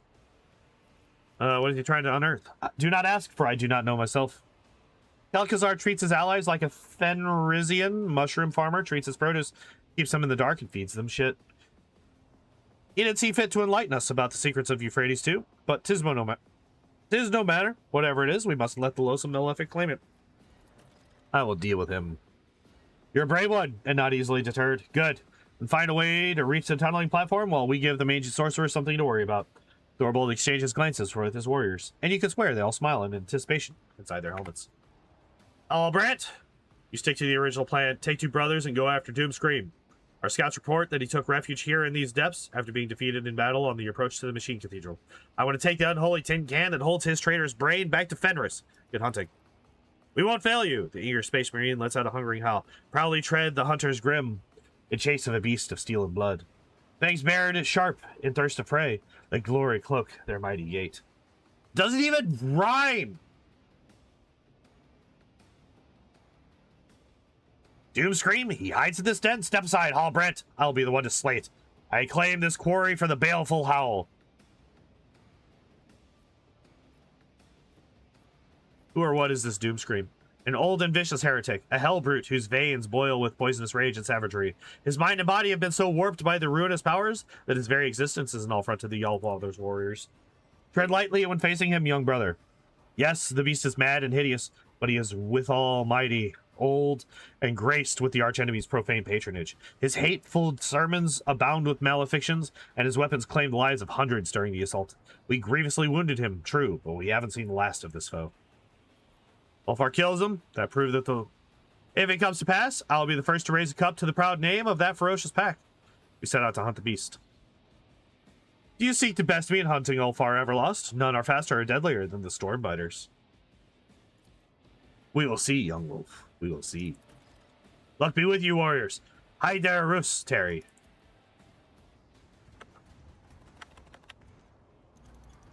All right, that was a lot of conversation. I don't know why I was paused all of a sudden.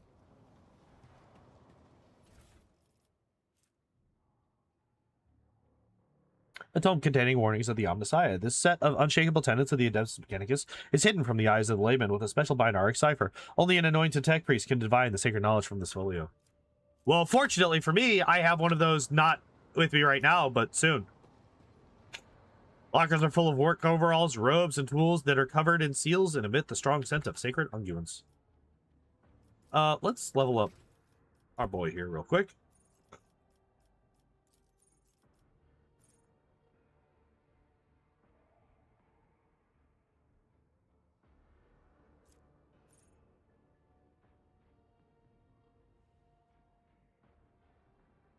The standing attack also reduces target's armor by 7 and toughness by 10 until the end of combat. Does not stack.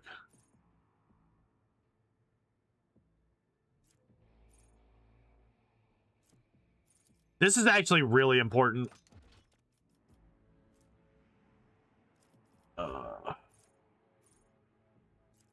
Demolition. All right. And then each adjacent ally soldier deals 17. No.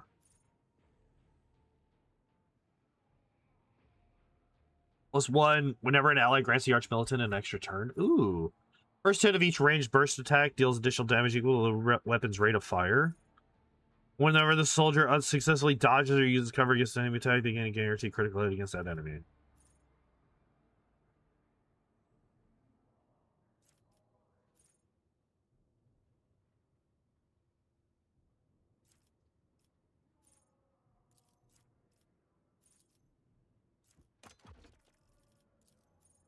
Uh-oh. Alright, what do we got? Death roll -9. No. For combat with death roll or cures, no.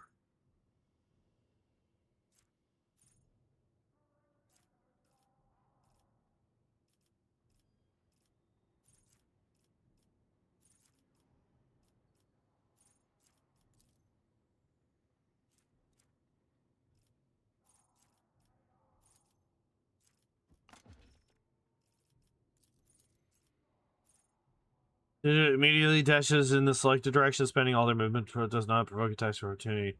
Allows the soldier to dash through allies and enemies, but not through obstacles. Immediately spends all their AP and MP and gains plus 30% bonus. No.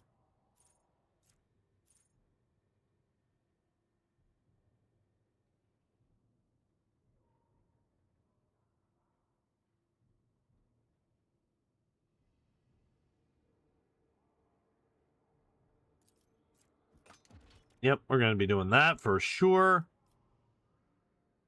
All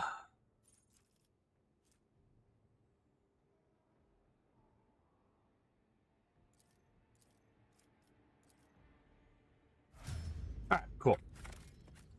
All right, so Ulfar is set up. Hooray, we did it.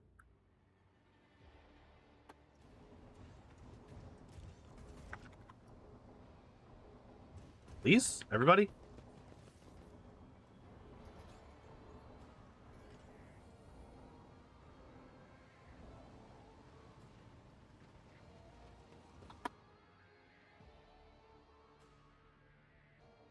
Where the hell are you going?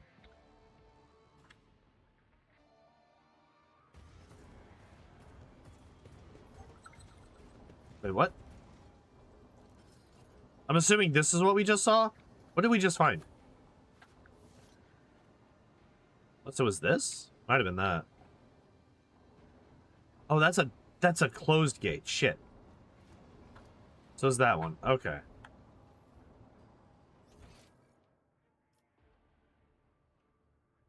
Oh, hi, cat. I did not realize there was a cat down there. Okay.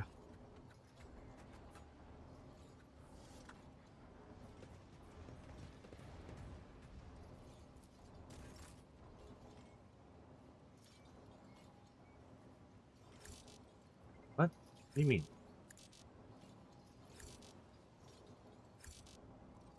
What the fuck?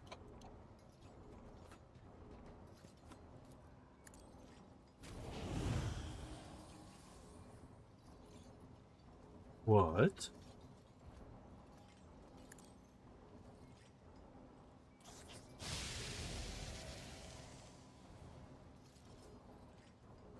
What? I'm confused. Main sanctum. Well, they kind of left us alone while we ran over here, so let's just try to run over here, I guess. Isabella, poor girl. That is now twice that her service has robbed her of family. Do not demean her with your pity. The Blood Scryer walks a harsh but honorable path. The conclusion will be grim, of course, but that is the only way for worthy tales to end. That's so. Alright, what do we got in here? Nothing. Oh! What do we got?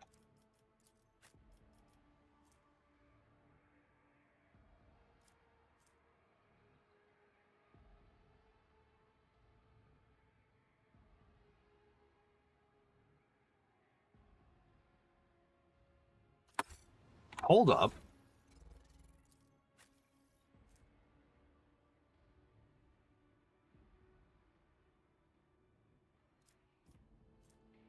Of course it's two-handed. Of course it's fucking two-handed. Why do I have no one-handed fucking melee weapons? Or ranged weapons for this man? This is so annoying.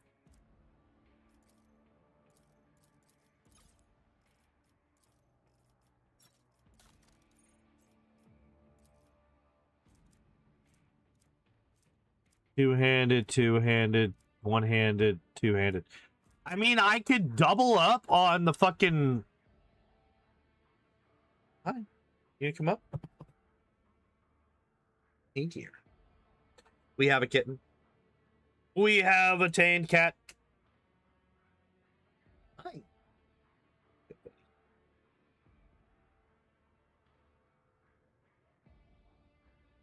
Your nose here. You got a little scratch on your nose? Did you piss off your sister? Probably what happened.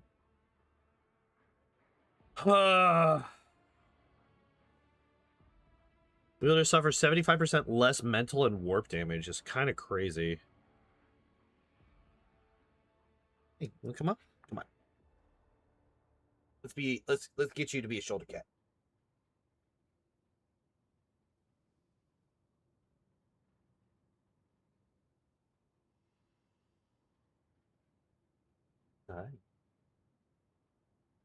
All right, we're doing a little bit of kitty cuddle time. 26 to 45. 25 to 45. So these are very, very similar in damage.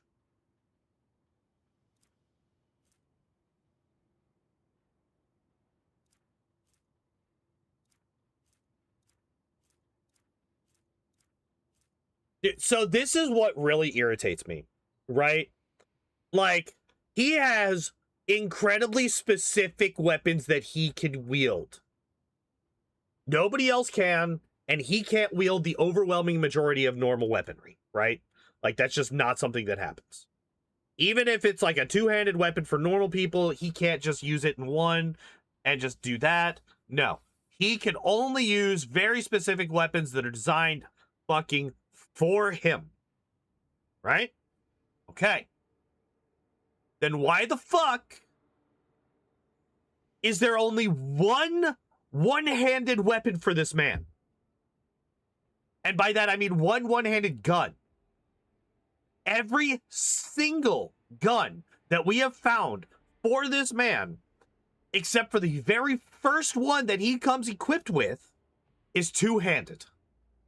He does not have, I have not found a single one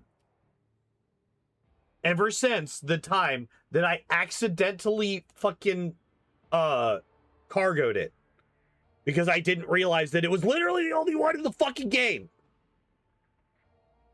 Maybe just didn't find them. If I did, they are well hidden because I have scoured every map that I've been on for loot. This is episode fucking 58. I'm not rushing through this game.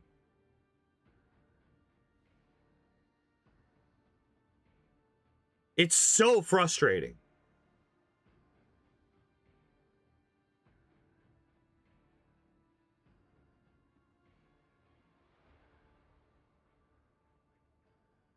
I have this bad luck of always going the way when you don't want to. That hasn't really happened to me that much in this game. Hell, that's happened to me in Final Fantasy IX more often than it's happened to me in this game. It's like, that's actually kind of one of the reasons that I stopped using it. Is because because like, we got the big Melta weapon here, right? Multi-Melta, we got this. It's actually kind of shit. Right? Like, it's actually kind of terrible.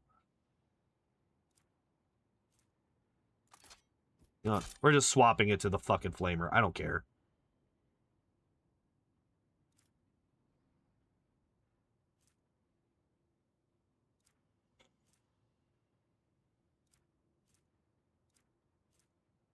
But like right here, look at this tiny little fucking gun in his hand. Like, that's something that he could use with one hand. As opposed to this is a two-handed weapon. And this is a two-handed weapon. Both of these require both hands. That's bullshit. And I hate it. I hate it so fucking much.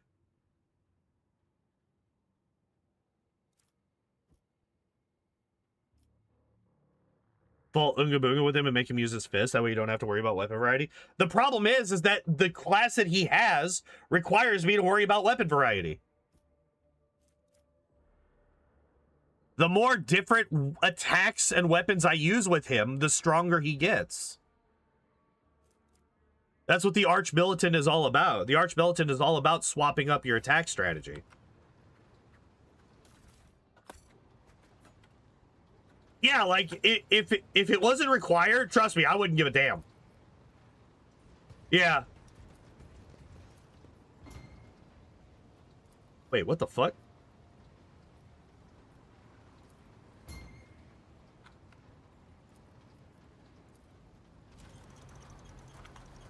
No fucking way.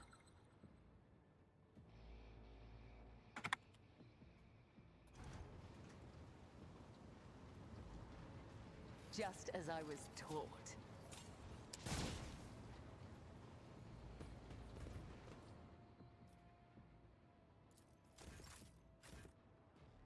Oh, that's right. Since the patch, I can't just heal people anymore.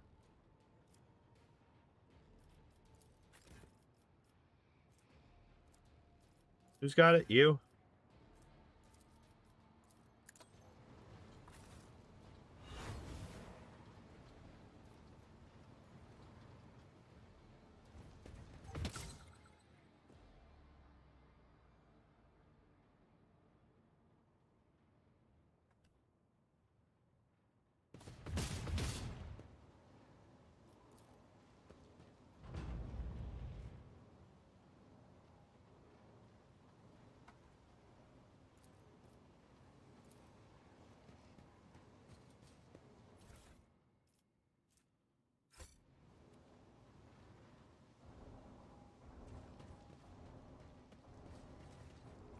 Oh, interesting. All right, what's this say? You can almost feel the evil oozing from the vile chaos symbol. Your eyes start to water and you distinctly smell the putrid odor of rot. That sounds fun.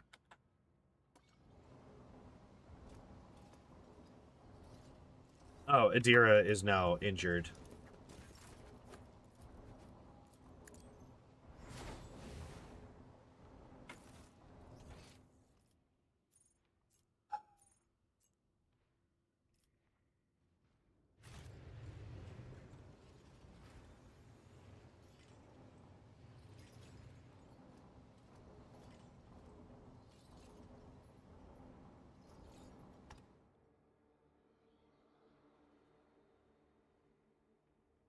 Okay, wait, let me check it. I think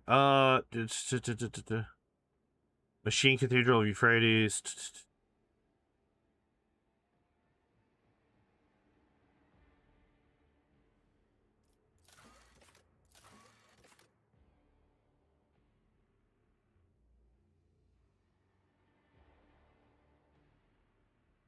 Oh. Oh shit. Okay, cool.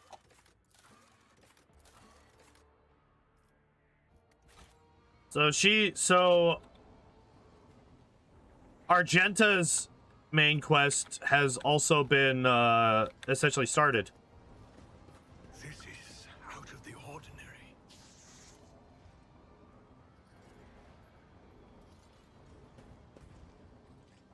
There we go. What? Corruptus Catarius. The crowd of heretics fall to their knees and hold out their hands to you, pleading for mercy. Their leader, a heretic with worm-like tentacles stirring about in one of his eye sockets, howls plaintively out of his vox. Terry von Valancius, conqueror of steel and smiter of true flesh, we initiate the capitulation protocol. Nowhere under this chrome firmament and leaden haze is there a cogitational array capable of designing a productive method of opposing you. Your indestructible legions have annihilated all who dare to stand in their way. No matter what we threw at you, it all turned to dust, which your servants then trampled into oil and soot. Our survivors are few. Mercy, we beg for mercy.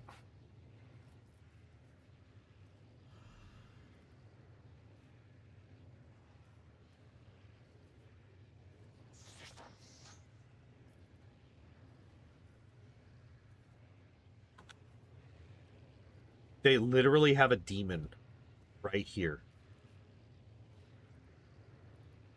They literally have 2 demons here.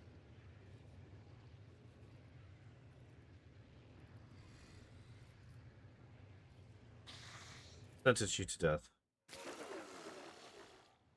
Oh, wait, what? That was real? I thought it was a fake surrender. I'm not gonna fucking lie. Huh. Wait, what the hell? Wait, those are sniper rifles. Hold up.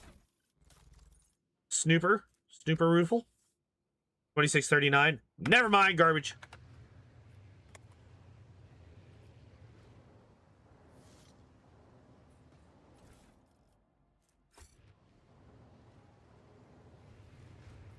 Yeah, the unfortunate thing is we don't really have our warp lore expert here. Remnants of the foul ritual designed to feed the souls of victims into the shell of a demon engine, a necessary element of the process to strengthen the monster's physical form. Did I get it? I guess I did, yeah. Nice.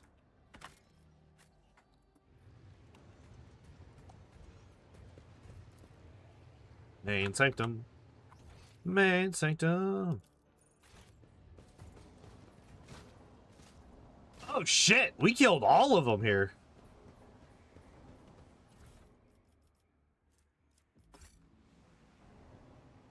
Well, that sucks to be you.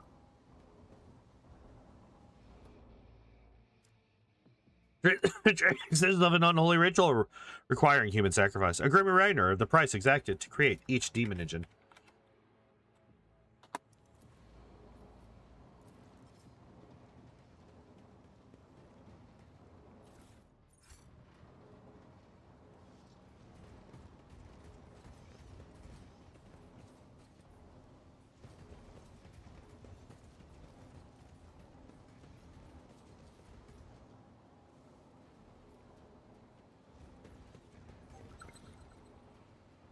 Sanctified Stoker Chamber.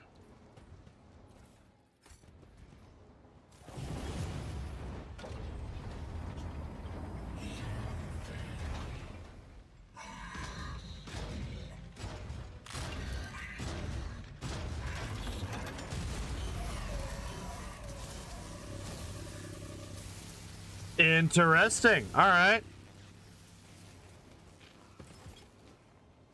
Who dis? Oh, it's literally just a random person. Okay. What do you got? 274% armor, 95% dodge. Deflection 55 is wild.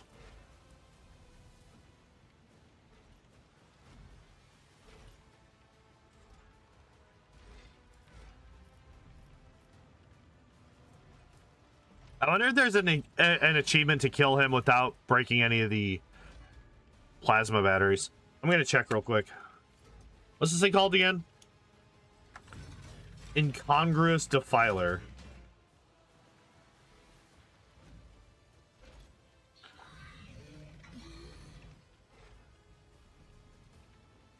Gonna go buy stuff for dinner. Have fun!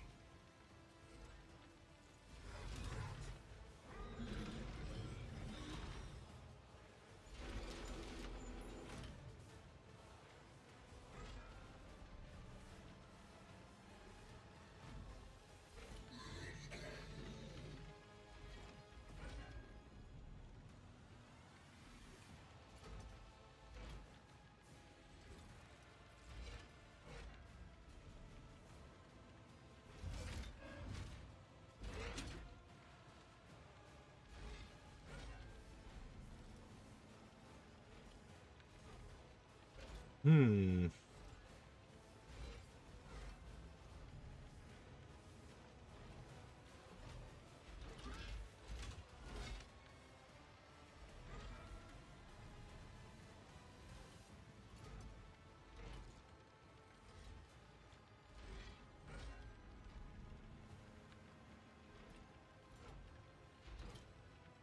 Ah, you killed the Defiler without destroying any of the 4 plasma batteries. All right. Guess what we're not doing?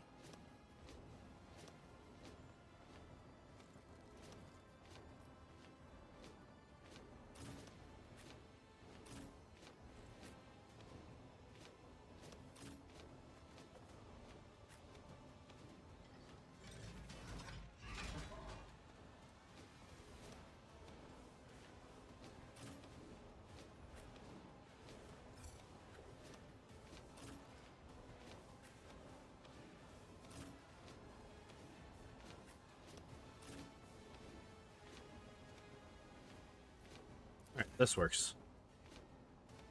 All right, so we're gonna do this, Don't get too cocky. and then 8, 9, 5, 4, 3, 2 to Adira, 1 to Adira, 1 to Adira, and then extra turn. The insidious taint. Witchcraft.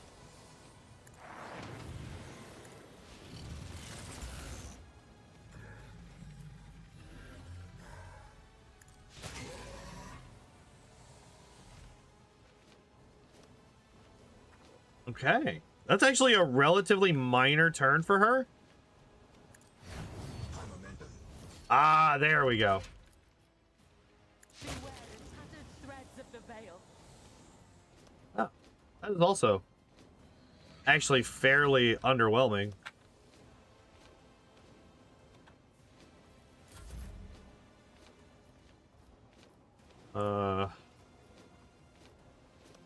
Let's see. I come over here. I know what usually. I feel the blasphemous breath of undeath.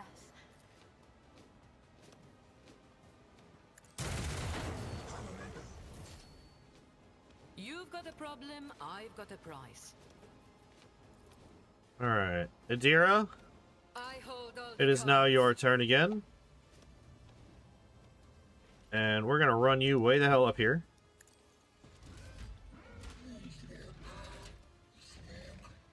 And then hit. Hit. Anything else? Hit. Hit. Hit. Hit. Alright, how much fire is he taking? Wait, what do you mean? Ooh. Okay, 53.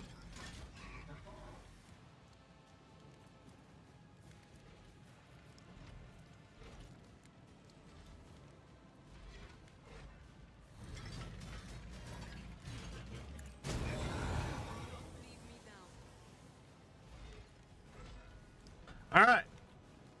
That did much less damage than I thought it was going to.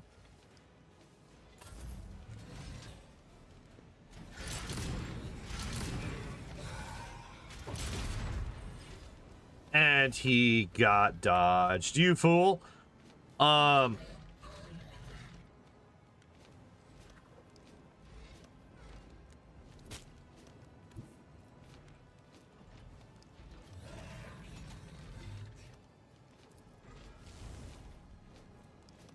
What's this?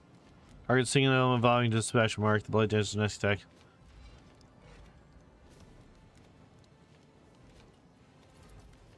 The shadows will see it done.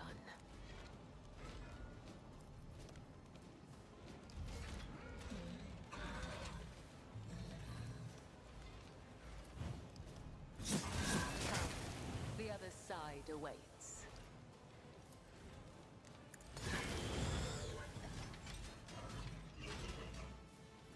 All right, and then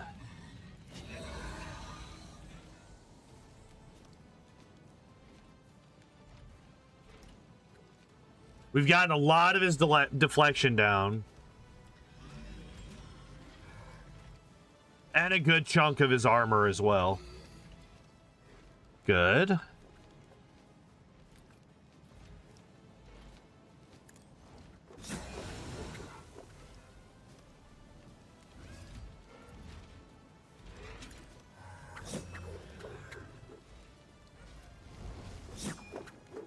Really?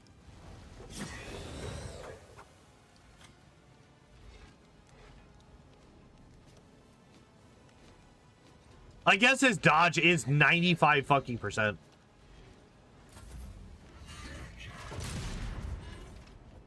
Oh, this thing has multiple turns.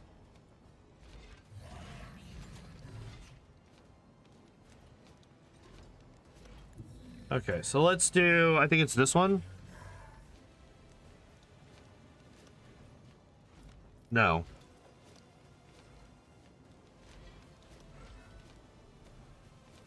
Wait, where is it? It's this one, right? No, that's burst. Where's the one that increases? Ah, there it is. Okay.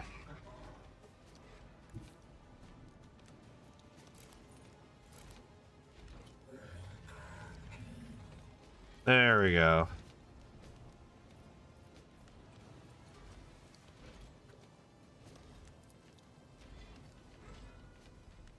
$73 versus $73 versus $73 versus $73.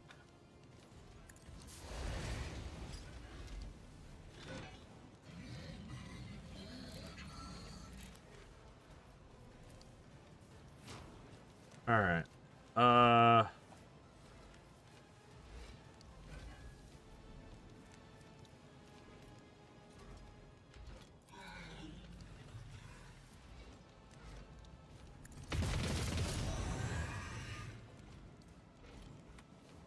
Okay, and then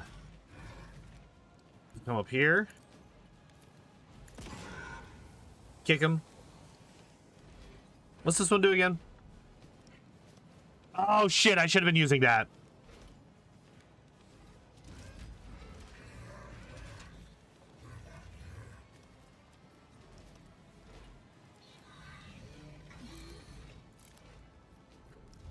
All right.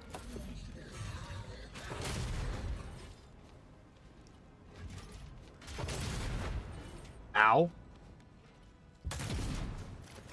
You fool.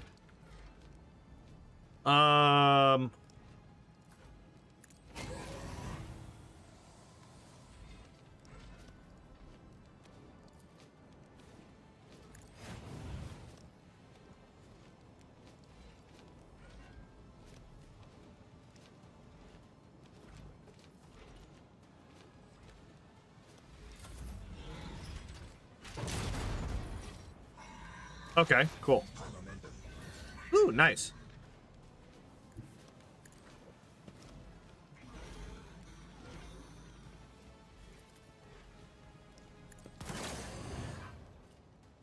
Brings him down to 173, which is also nice.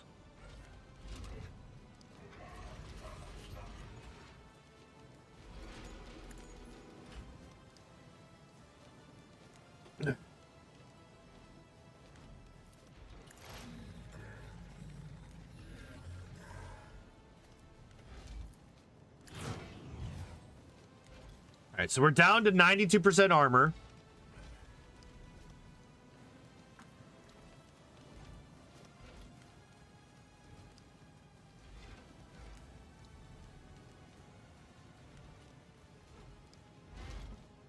Oh no, that's not what I wanted.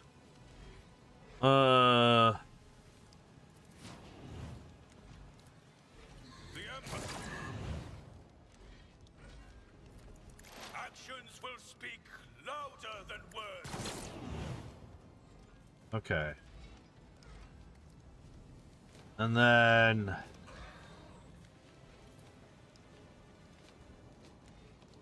I do this. Daring breach.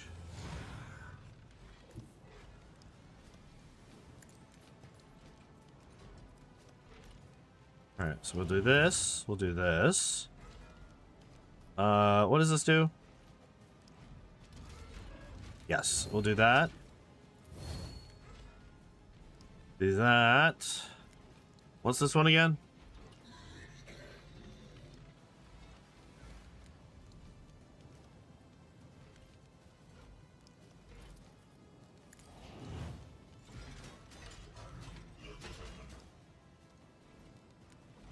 Really? Interesting.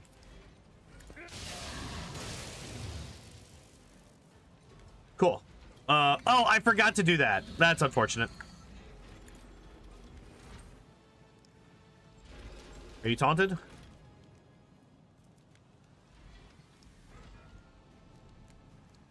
He is taunted. Hell yeah.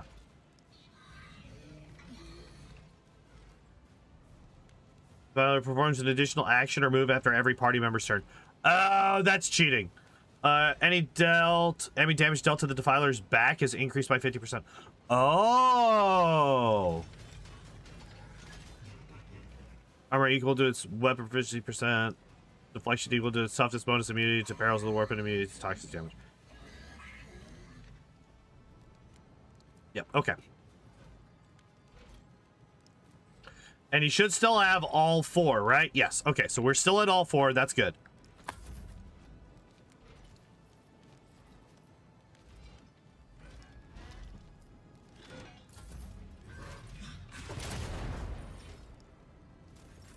Dude, this guy cannot hit Adira, and that's really funny to me.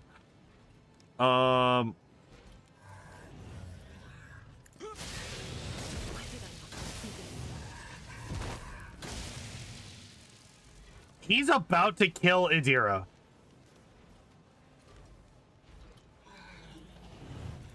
At your beck and call.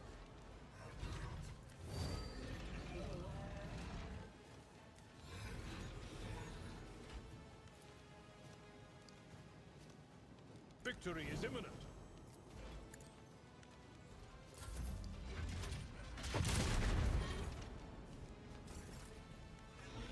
Okay. Wait,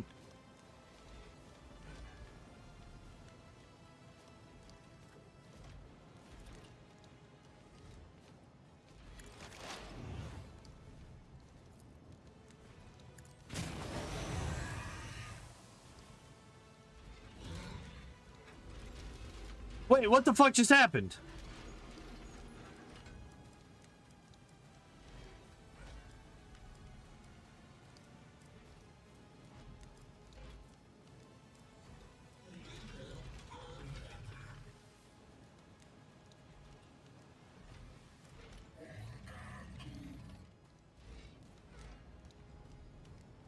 Oh, god damn it. I didn't see that.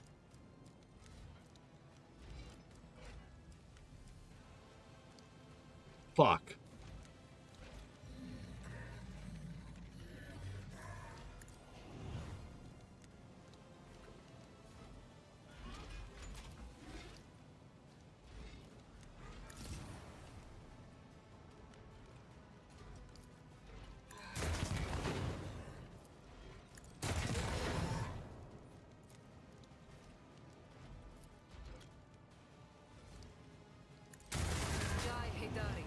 Remember the name.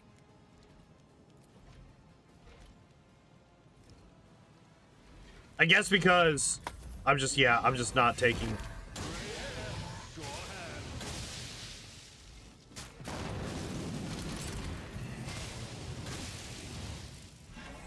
God damn.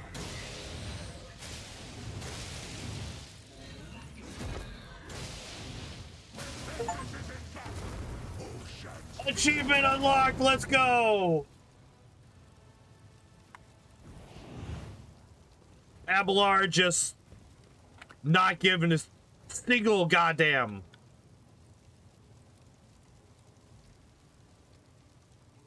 All right, so who's all? So you have a broken leg somehow. You also have a broken leg, and you have a wound. Okay.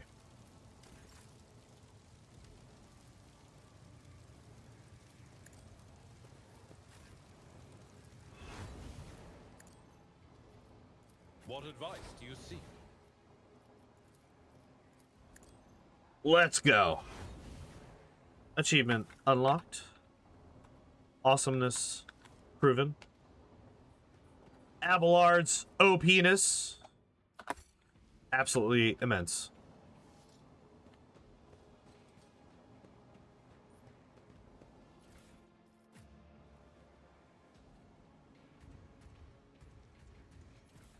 So, like, quite literally, this is what happened the last time, right? Like, oh, wait, we got a new solid sniper. I don't think it's better than what we have, though, right? 26 to 39? No. Damn it. Damn it.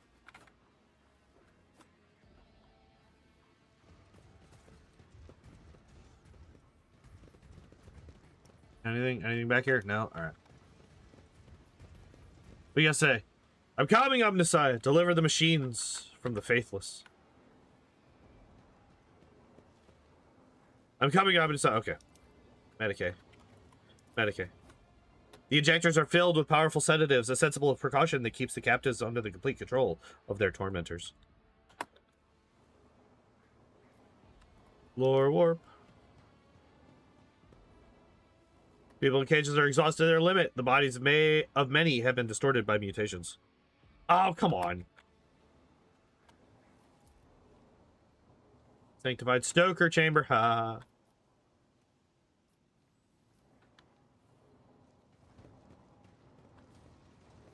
Where the hell am I supposed to be going?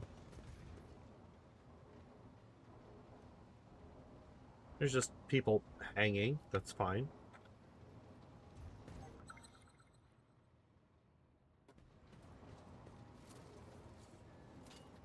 Why is it a lore warp check to disable the trap? What the fuck?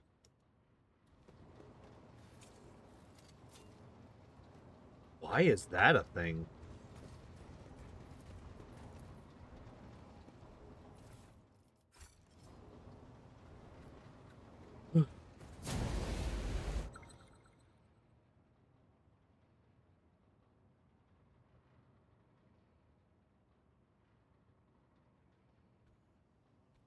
Maybe it was a portal trap or something like that? I mean, maybe.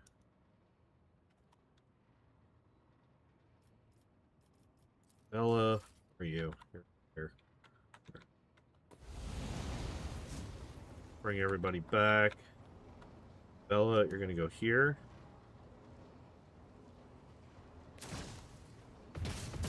No fucking way! She dodged into the trap! Are you kidding me?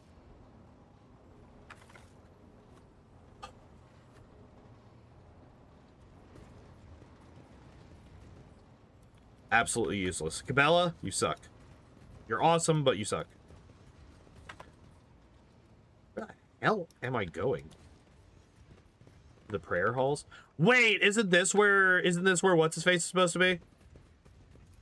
Alright, well, we have more cripplings to deal with, so let's start dealing with the cripplings. Do you think my body was suffering? Shut up, woman. Walk this path to the end.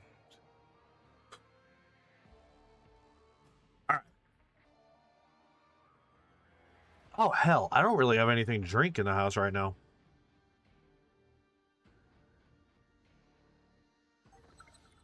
That's really, I'm like, I'm really thirsty. I'm just going to go grab a drink real quick.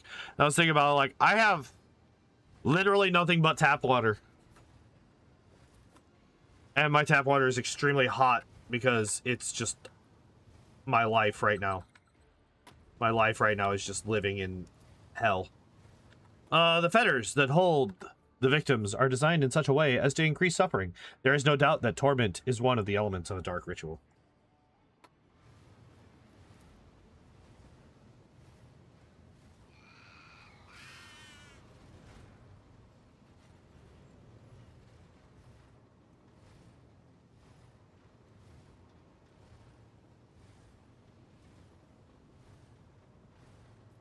Alright, let's see if we can't get Cabela to not be fucking stupid. I swear to God, woman.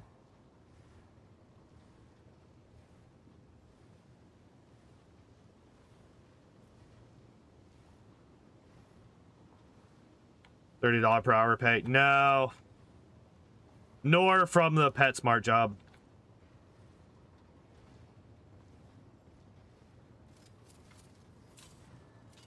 I do what I must. The molten rock is radiating tremendous heat. The surface bubbles and hisses softly as if the magma were incinerating something because it disappeared.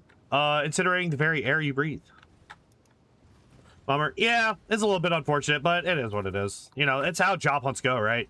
You can't expect every job hunt to actually go the way that you want it to. Something is moving on the cogitator's main screen, but it doesn't look like code. When you draw closer, the image starts to undulate this way and that, like the coils of an awakened snake. 2 pinpricks of light appear on the screen. Something is watching you from the darkness, flickering between the unwinding coils. Examine. Something is obviously wrong with the machine, but you fail to determine the exact reason for the malfunction. The image. The eye-like sparks are yellowish-orange in color, but you're pretty sure this monitor cannot display such a vivid hue. You lean forward and you hear a predatory growl coming from inside the device. A sound full of hatred and hunger. Back to the log. Does not react to the buttons being pushed and the handles being turned. The screen continues to display what you saw when you first approached the machine. Data crypts? The data crypt is in place, but its slot is protected by 2 rows of metal claws glowing straight out of the cogitator's casing. They flex under your scrutiny, clutching the device even tighter. Deactivate. When you reach for the power shutdown lever, the growling from within the depths of the machine intensifies and the screen starts filling with red. Your head stops 1 centimeter away from its goal. Thank yous. Make a show of removing your hand from the lever and kick the power transfer relay located on the lower half of the cogitator's casing. The screen immediately shuts down and the snarling inside the machine peters out on its own. Checking the data crypt port reveals the claws have unclenched and you easily extract the data crypt from its socket. Take your hand out the lever. As if satisfied by your retreat, the entity on the screen closes its spark-like eyes, but you can't rid yourself of the feeling that it's still watching you surreptitiously. Walk away. Alright, we got a data slate. I don't know what it does, but we got one.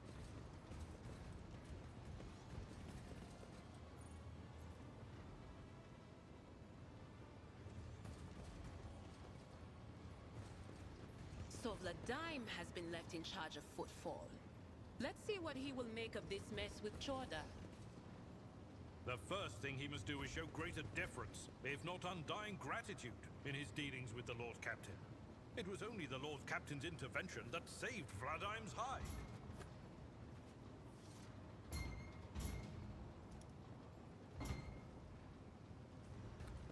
What? Oh, well. Things are happening.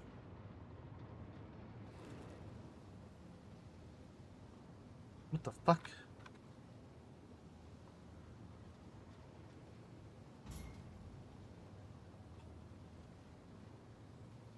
Well, this is annoying.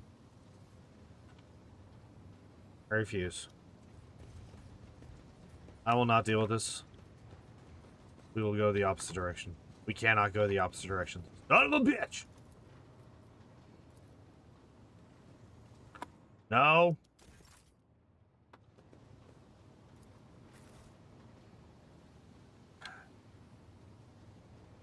God damn it.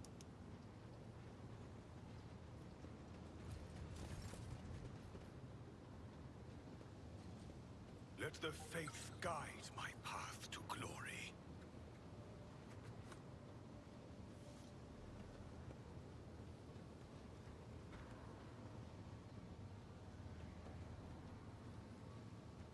I'm essentially using Terry to check for traps so that I could then send Jai over here to deal with this. She is my logic person, right? Yes, okay. Looking for a hidden cache? Shut up. You're only here because you're incredibly useful.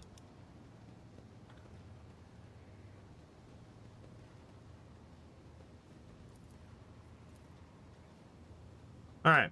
The manufacturing room has been completely converted from rock and metal processing to a much more sinister purpose. The lines have been set up to manufacture shells for demon engines. Oh my goodness.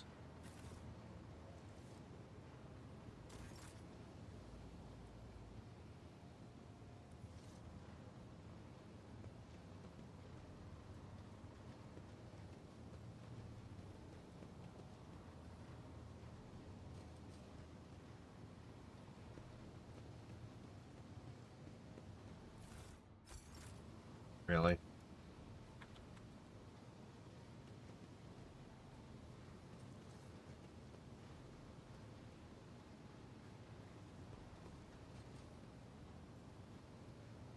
I'm essentially just waiting for the ambush to happen and Terry be insanely far away from everybody else in the team.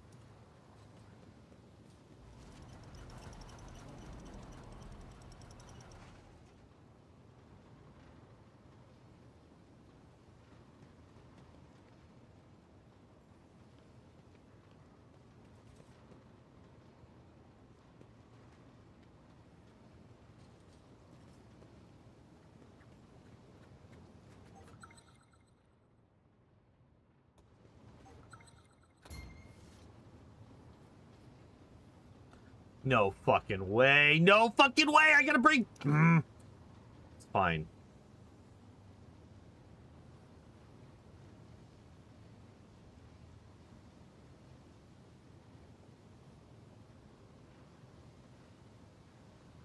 No sleep, no rest.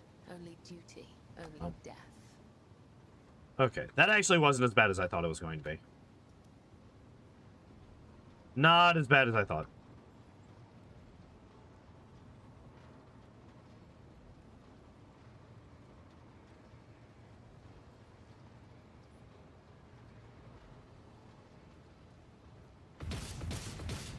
Damn, that got me.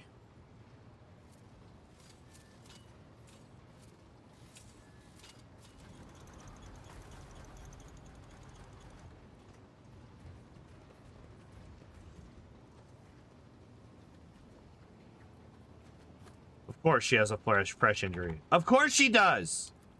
Why would she not?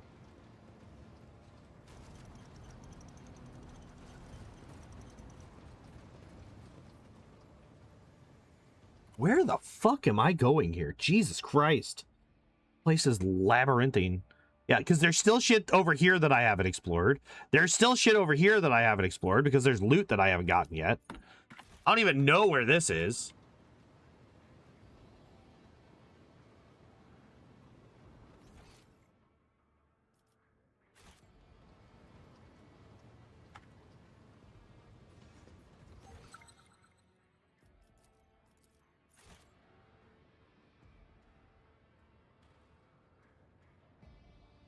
Let's turn back around real quick. Watches over us. Apparently freaking not. Alright, what are you? Where targets 3 or more enemies with 1 attack, those targets suffer 0 in bonus times number of target enemies, armor. Slowly under combat.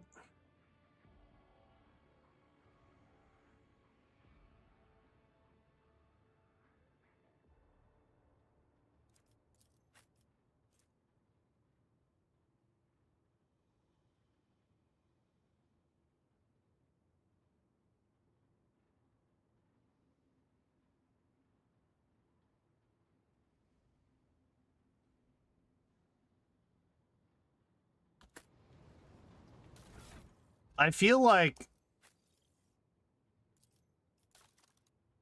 this is probably better than this.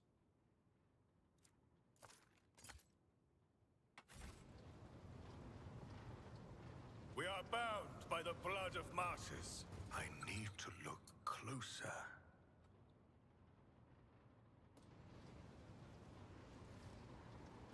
Hello?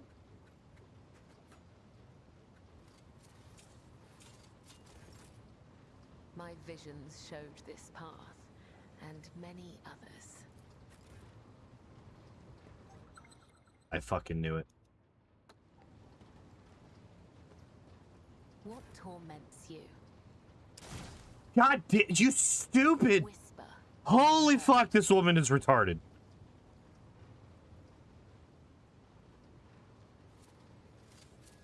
God forbid. Magic claw marks are visible on the heavy bars. God forbid she just walks the path that I tell her to. No, she has to walk straight into the trap that she is currently attempting to disarm. No, it's fine. This is an Owlcat special, honestly.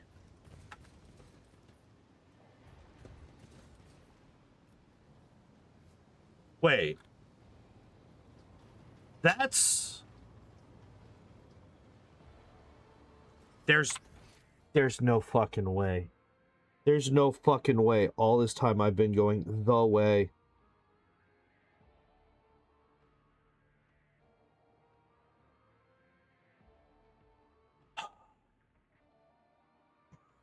Where's this other asshole that I'm supposed to be finding and killing?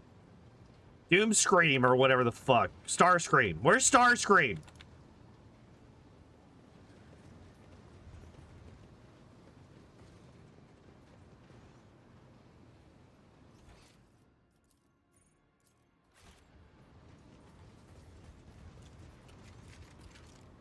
Apparently he's literally right here and I walked right past him. I'm so tired of everything in the world. Holy shit. What is rightfully ours. Oh, that's a big motherfucker.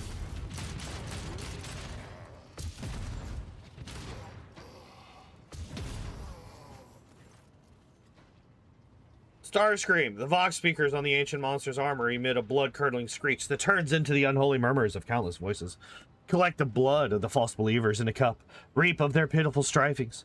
Drink of their sorrow, and the laughter of the true gods will thunder in your ears. Halbrand looks up from the bodies of his fallen brothers. You can hear the seething rage in his voice. I am the wrath of the All-Father, and his wrath is to be dreaded. Traitor of the 17th, I will have your head. Stand aside, young wolf. The baleful howler here. This prey is ours.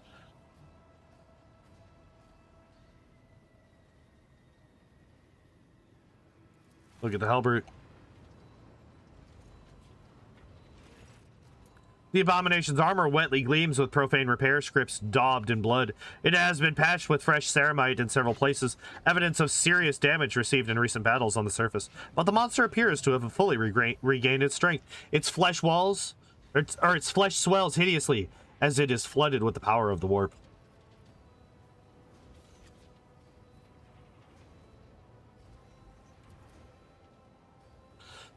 And he makes a prayer. And he also sings.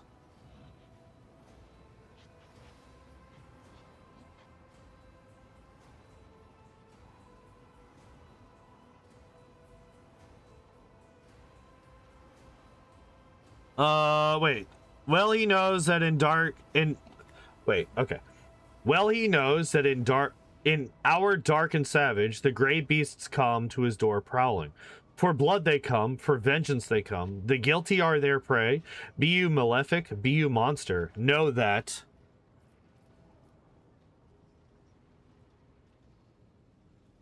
the warriors of Rus will never retreat. The warband of Fenris will never retreat. The scent will be caught, and the blood will be spilt. Like two virtuosic musicians, Halbrand and Ulfar fall into a perfect rhythm of words, breath, and movement. With a fierce howl, they rush to the attack, moving as if they are not two warriors, but one.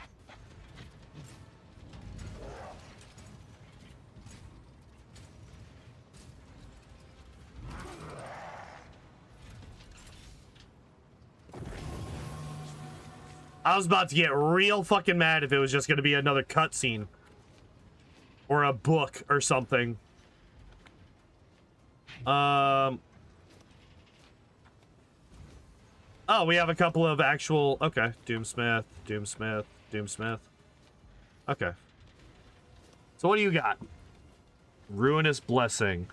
100% armor and 40 deflection. Only Ulfar's attacks can significantly reduce the whole brute's defense. Interesting.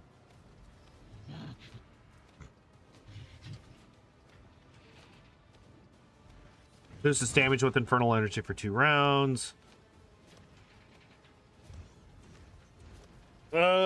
Each party member gains 30 momentum at the start of each of the demon's turns. All creatures around him must has a willpower resist test or suffers horror. There's warproof. Okay.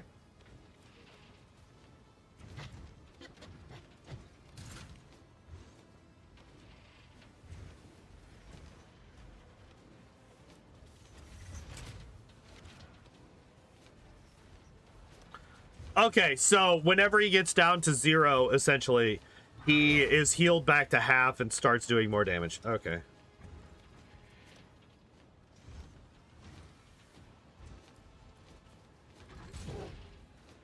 Okay. So what about you guys? What do you do? 936, 7, and 35. So these guys are infinitely easier to kill. For the warriors attack, they gain +1 stack of separate epicenter.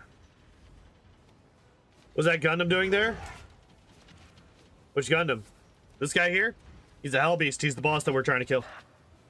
Powerful kick, endure, blood sacrifice. Restores wounds equal to the damage dealt by its melee attack. Oh, blood. Okay. Health steal.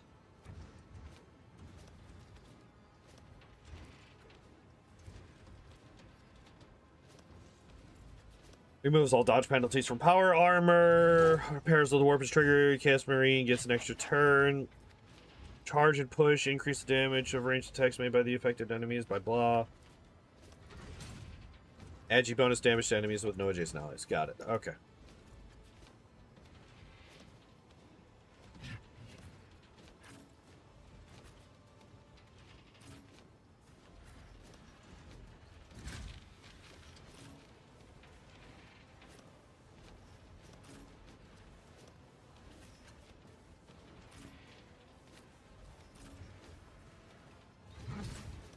Alright, and then bird, I meant bird, please, bird here. Alright, I think that's fine. We want to do this.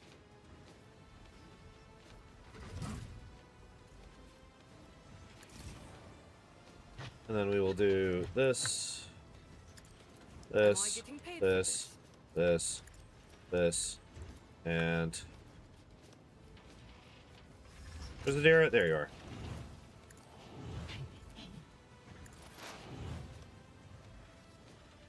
Alright, and then we have... Was that you? Or...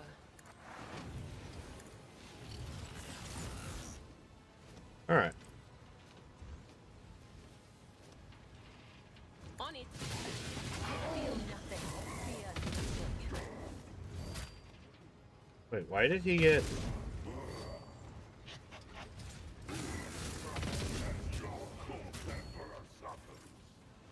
Oh, damn. Alright, well, that actually works out quite well, because that means that I can now hit all of them with the boosted version. Hooray! And there we go! There we go! Suddenly all of the side bitches are gone, and we only have the boss left.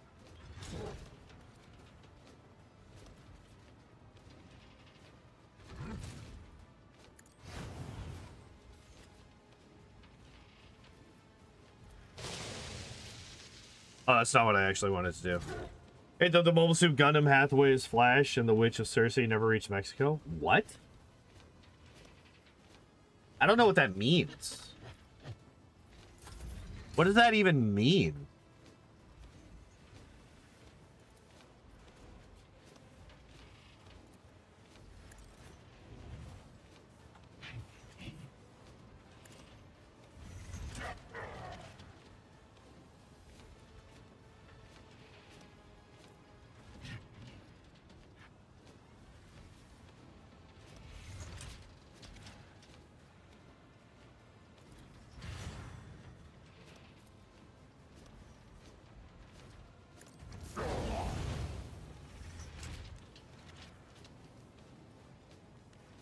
Really want to go to the movies and see them? 2 movies, it's a trilogy. I don't know when the 3rd one. Oh, okay, gotcha. First was 2022, the 2nd one this year. So, I mean, in that case, the next one should be 2030. You got about 4 years. Damn, I just did 400 damage by kicking this sumbitch. I mean, I'll take it.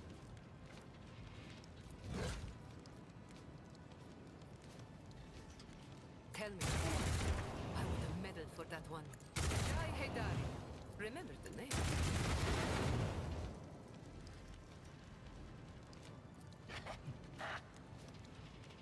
All right. You think so? But the 2nd movie did really well, especially in Japan. Good. Look at the little baby running into the corner. What is this cowardly bullshit? What is this cowardly bullshit? This little baby bag bitch running into the corner and shooting while Ulfar is sitting here fucking just kicking this thing in the fucking dick. Burn the heretic.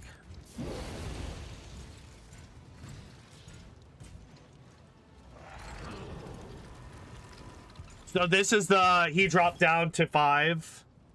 The wounded monster lets out a scream that resonates with the might of the ruinous powers and retreats. Its armor is riddled with holes, and its vox speakers are clogged with tangled prayers of despair and joy. I fear not the blasphemy of the deluded, for it is promised to me. With my eye of flame, I pierce the hearts of the doubting, for it is granted to me. I root out false faith, for I stand on the true path, and I will not be forsaken by the protection of the true gods. Behold, all follow. How fleeting is a coward's valor. Instead of brazen hymns, pleas for salvation come. But my hands are full, with weapons laden, without a finger span for mercy or for grace. But stay the old wolf's charge against the foe. Corruption's mighty beast he did valiantly ravage. But the right to sever its wrought weird thread will another claim, a hunter fresh and battle bold.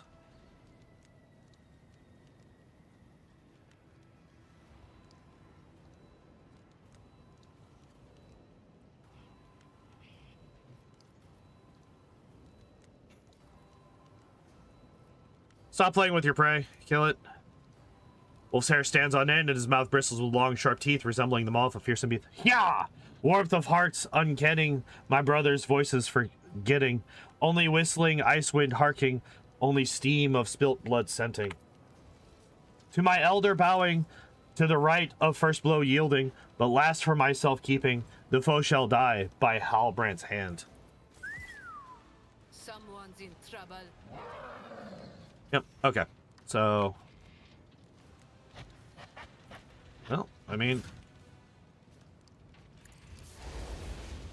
what? How did that not hit at all? What the fuck?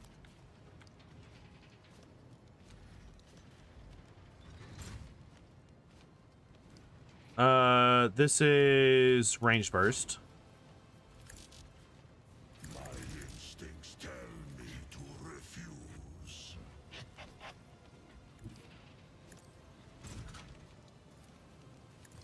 And this thunder, my strike is ruin. The heretic, lowering his gruesome weapon in exhaustion, but still standing, casts a desperate glance at Ulfar. The vox speaker crackles. In the abode of the true gods, there is neither time nor prohibition. What is reflected there will endure forever. I was, and therefore I am, eternal. Doom's scream will resound in your ears. With glorious song, the gnat buzz we'll drown out, and with sweetest mead, your traitor name we'll wash away. Tell the blood moon wolf you fell at noble Halbrand's hand. Hjolda! Halbrand shoots a defiant look at Ulfar, who has blocked his path to the defeated monster. The young wolf raises his weapon, ready to defend his claim to the prey.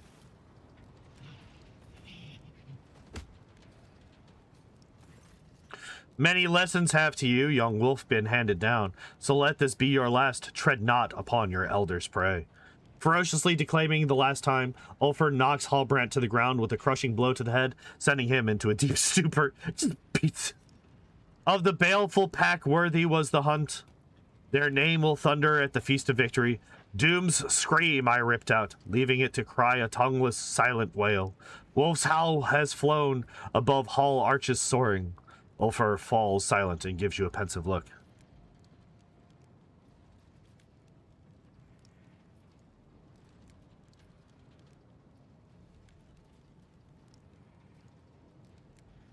In memory over graves of brothers worthy. Ulfar raises his grief-fogged gaze to you. Arnulf and Skadi would have liked that ending. Fine hunting, Eidvater. The prey and the verses have me well pleased. What was that contest between you and Hallbrand just now? We clashed in a dispute over valor and inspiration. Battle fills the true warrior's heart with joy and his mind with piercing clarity. And we on Fenris hold in special honor those who rise above the fray and share their joy with their comrades. And your pack's honor been upheld? Ulfar walks over to the Hellbrute, whose limbs are convulsing in vain attempts to raise his weapon. The wolf draws a knife covered in red runes and smiles at you. The name of the baleful howl was not tarnished in this battle. Wearing the same blissful smile, Ulfar casually grabs the visor of the heretic's helm and begins to wield the blade with the efficiency of a butcher.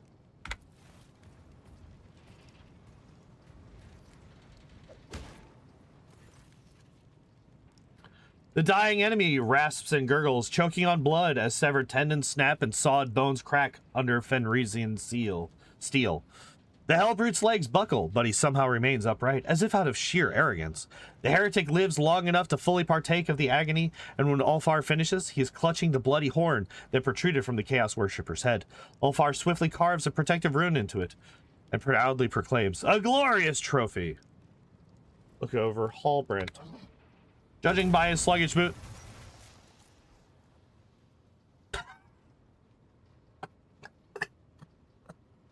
I was not expecting him to explode.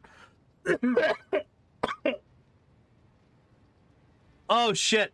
I was not expecting him to explode. That's funny. Judging by his sluggish movements, the young wolf is alive, but not entirely lucid. A storm cloud of heavy bruising is spreading across his handsome face. What shall we do with your brother? Noble Hallbrand, it would be unwise for you to come with us, I think. It will be some time before you are well, and I do not want to have to answer to the Allfather should you die.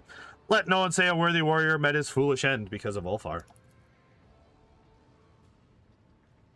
My heart is raring to fight, Brother Ulfar, but my legs are in no hurry to carry me toward the enemy. I will join the fray when I can stand, if you'd be kind enough to leave a few heretics for my blade. Interesting. Okay. Okay. He's like not being an utter douche nozzle like he was before.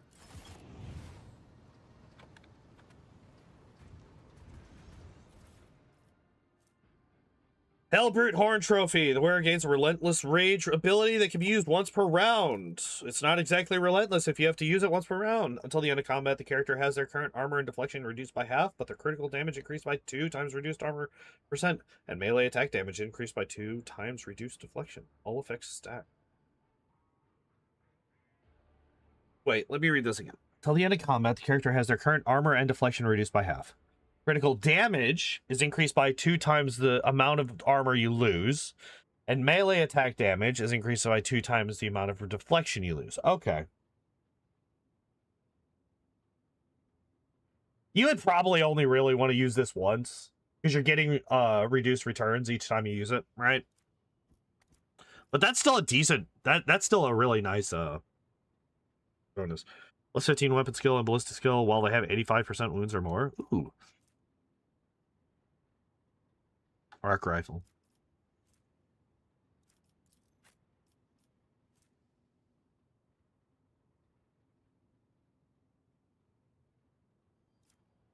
Wait.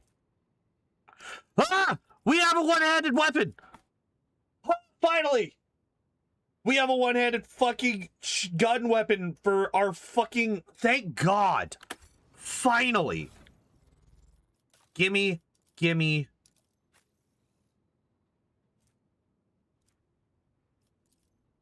Where's this motherfucker at? There you are.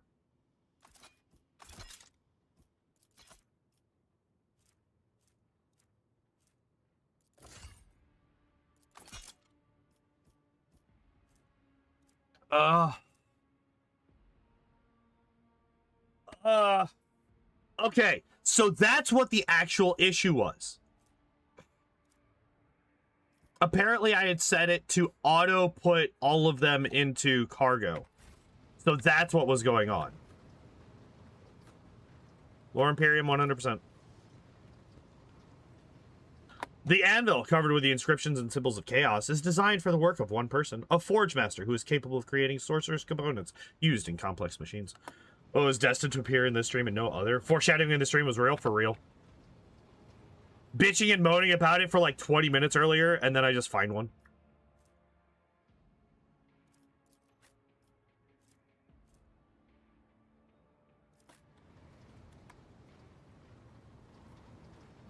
Yeah. Yeah, I've probably gotten a bunch of them and I just didn't realize it because I don't remember doing that.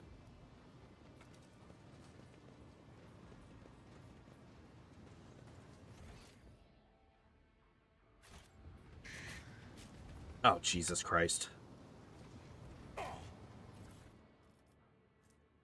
The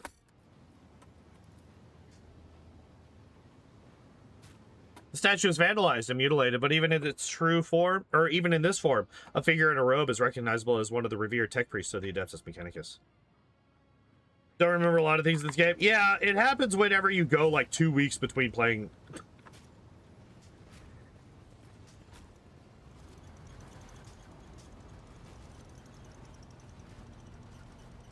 Oh, hi.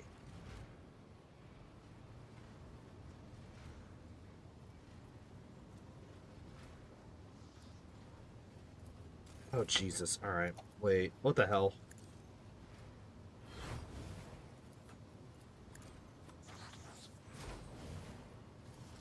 Oh, Jesus Christ. Okay.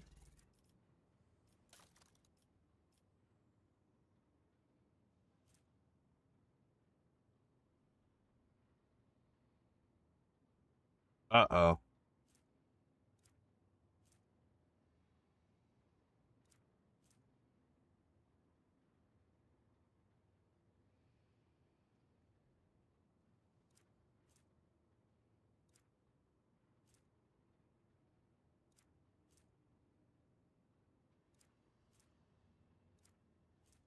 I don't have any more flesh packs.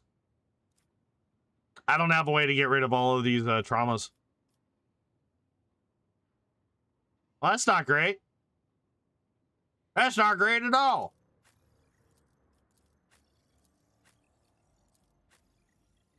Oh, that sucks. That sucks a lot.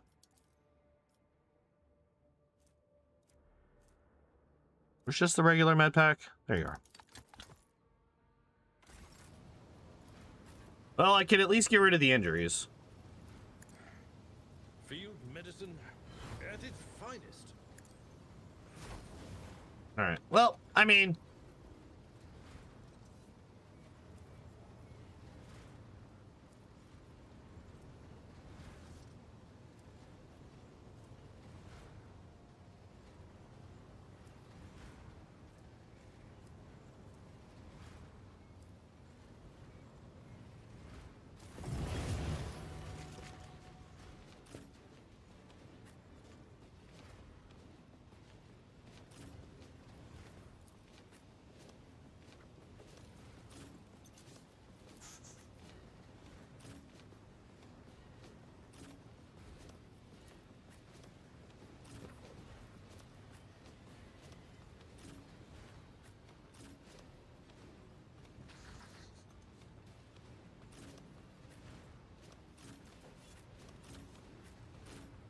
all right, there we go.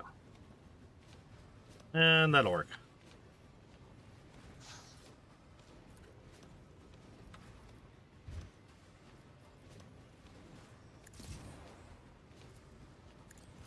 I can do that with the right incentive.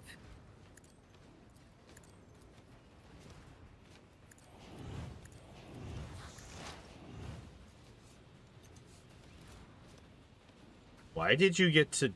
Why did you get closer?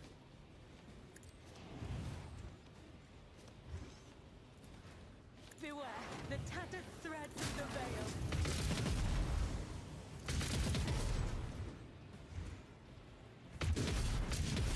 What just happened? She's not dead. What just happened?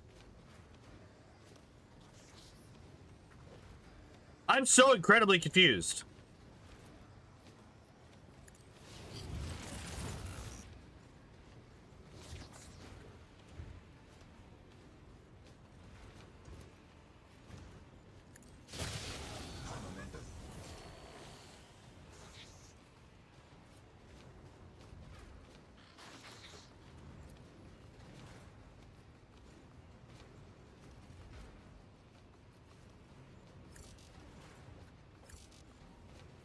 Oh, come on.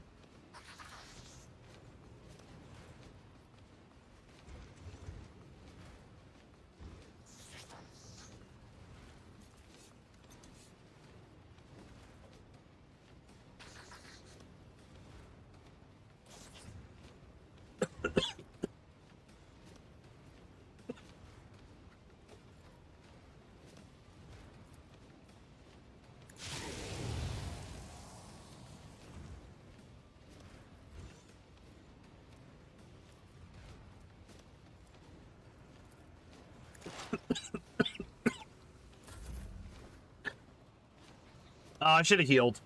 Because Ulfar's taking a lot of damage here. But, oh well, whatever. 41%.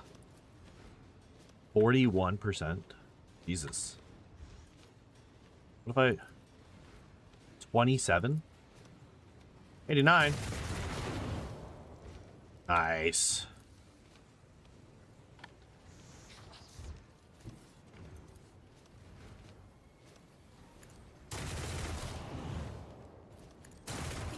Blasphemous breath of undeath.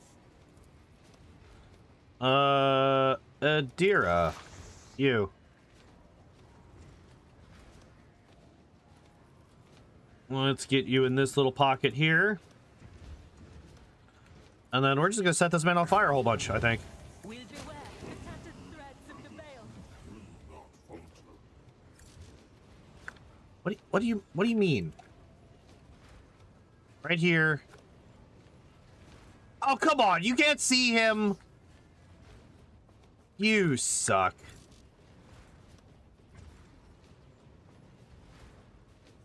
Please tell me I can continue. Oh, I can't continue moving. Okay, good. Good.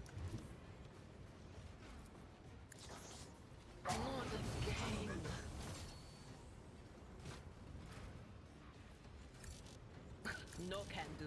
What? What do you mean?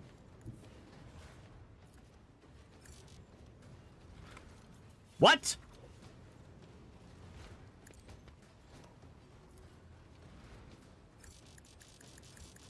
What do you mean there's no line of sight to the target? Excuse me? Hello?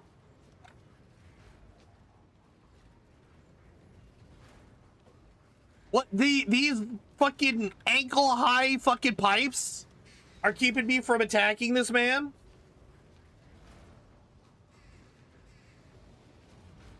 Gonna hit you? Of course not. That is not my destiny. I'm not so sure.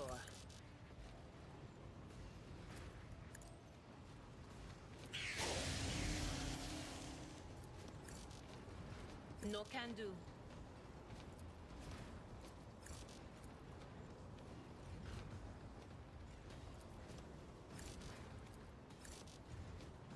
Whatever. That's irritating as hell.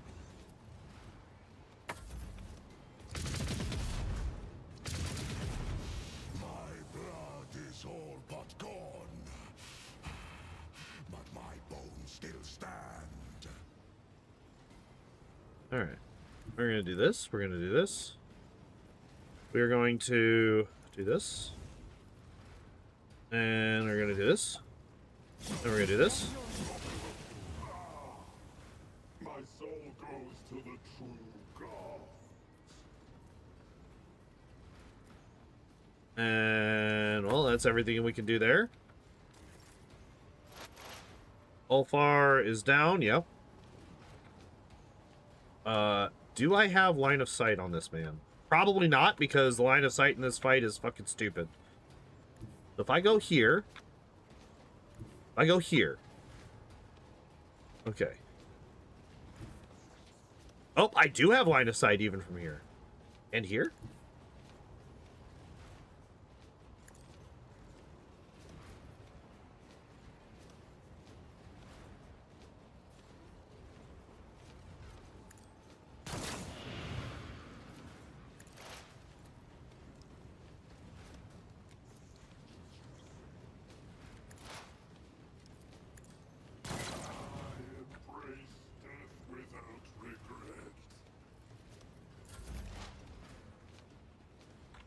Alright.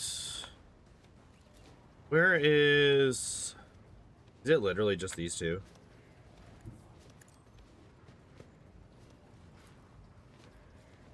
Any. Hey, there we go. I don't know why we came here, but we are here. That's fine. We can get rid of that.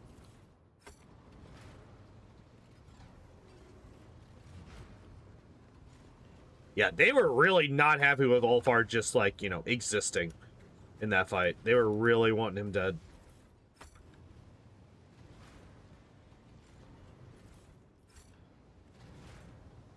Alright, let's see. We still got quite a few bits of loot to grab.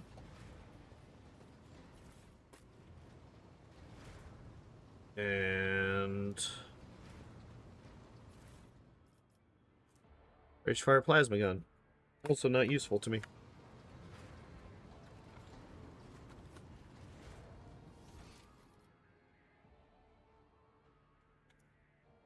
Oh, hello? What happened?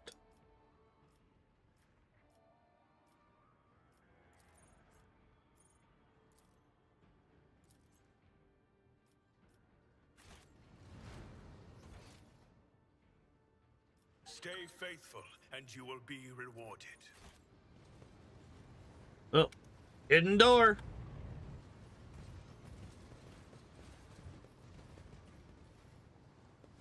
We got nothing. Nothing. And... Triumph of the Stalwart. Okay, let's see what we got. 40 to 44 versus 32 to 42. When attacking Xenos and demons with the Slayer, the power of burning inflicted by its attacks is increased by 20. Ooh. So 32 fire damage versus 12. Oh, and more armor pen as well. 15 versus 10. Range is slightly shorter. 3 versus 5, right? But the ammo is more than triple. So, nice. Okay, I think that's a... I think that is essentially a strict upgrade.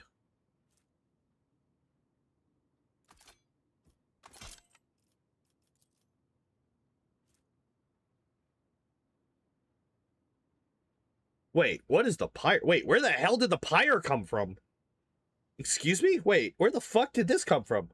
Weapon gains +3 base damage for each enemy killed using it. Lasts until the end of combat. Flame weapons have 2 special area attacks with blah, blah, blah.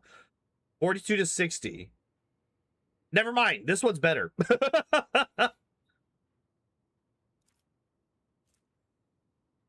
Because the extra burning is only for demons and Xenos, whereas this thing just does a fuckload of damage to everybody. So obviously this one's better.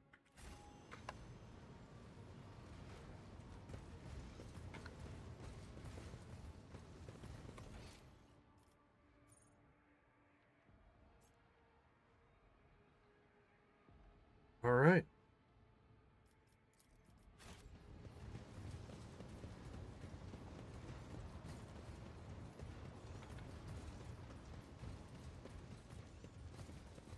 Well then.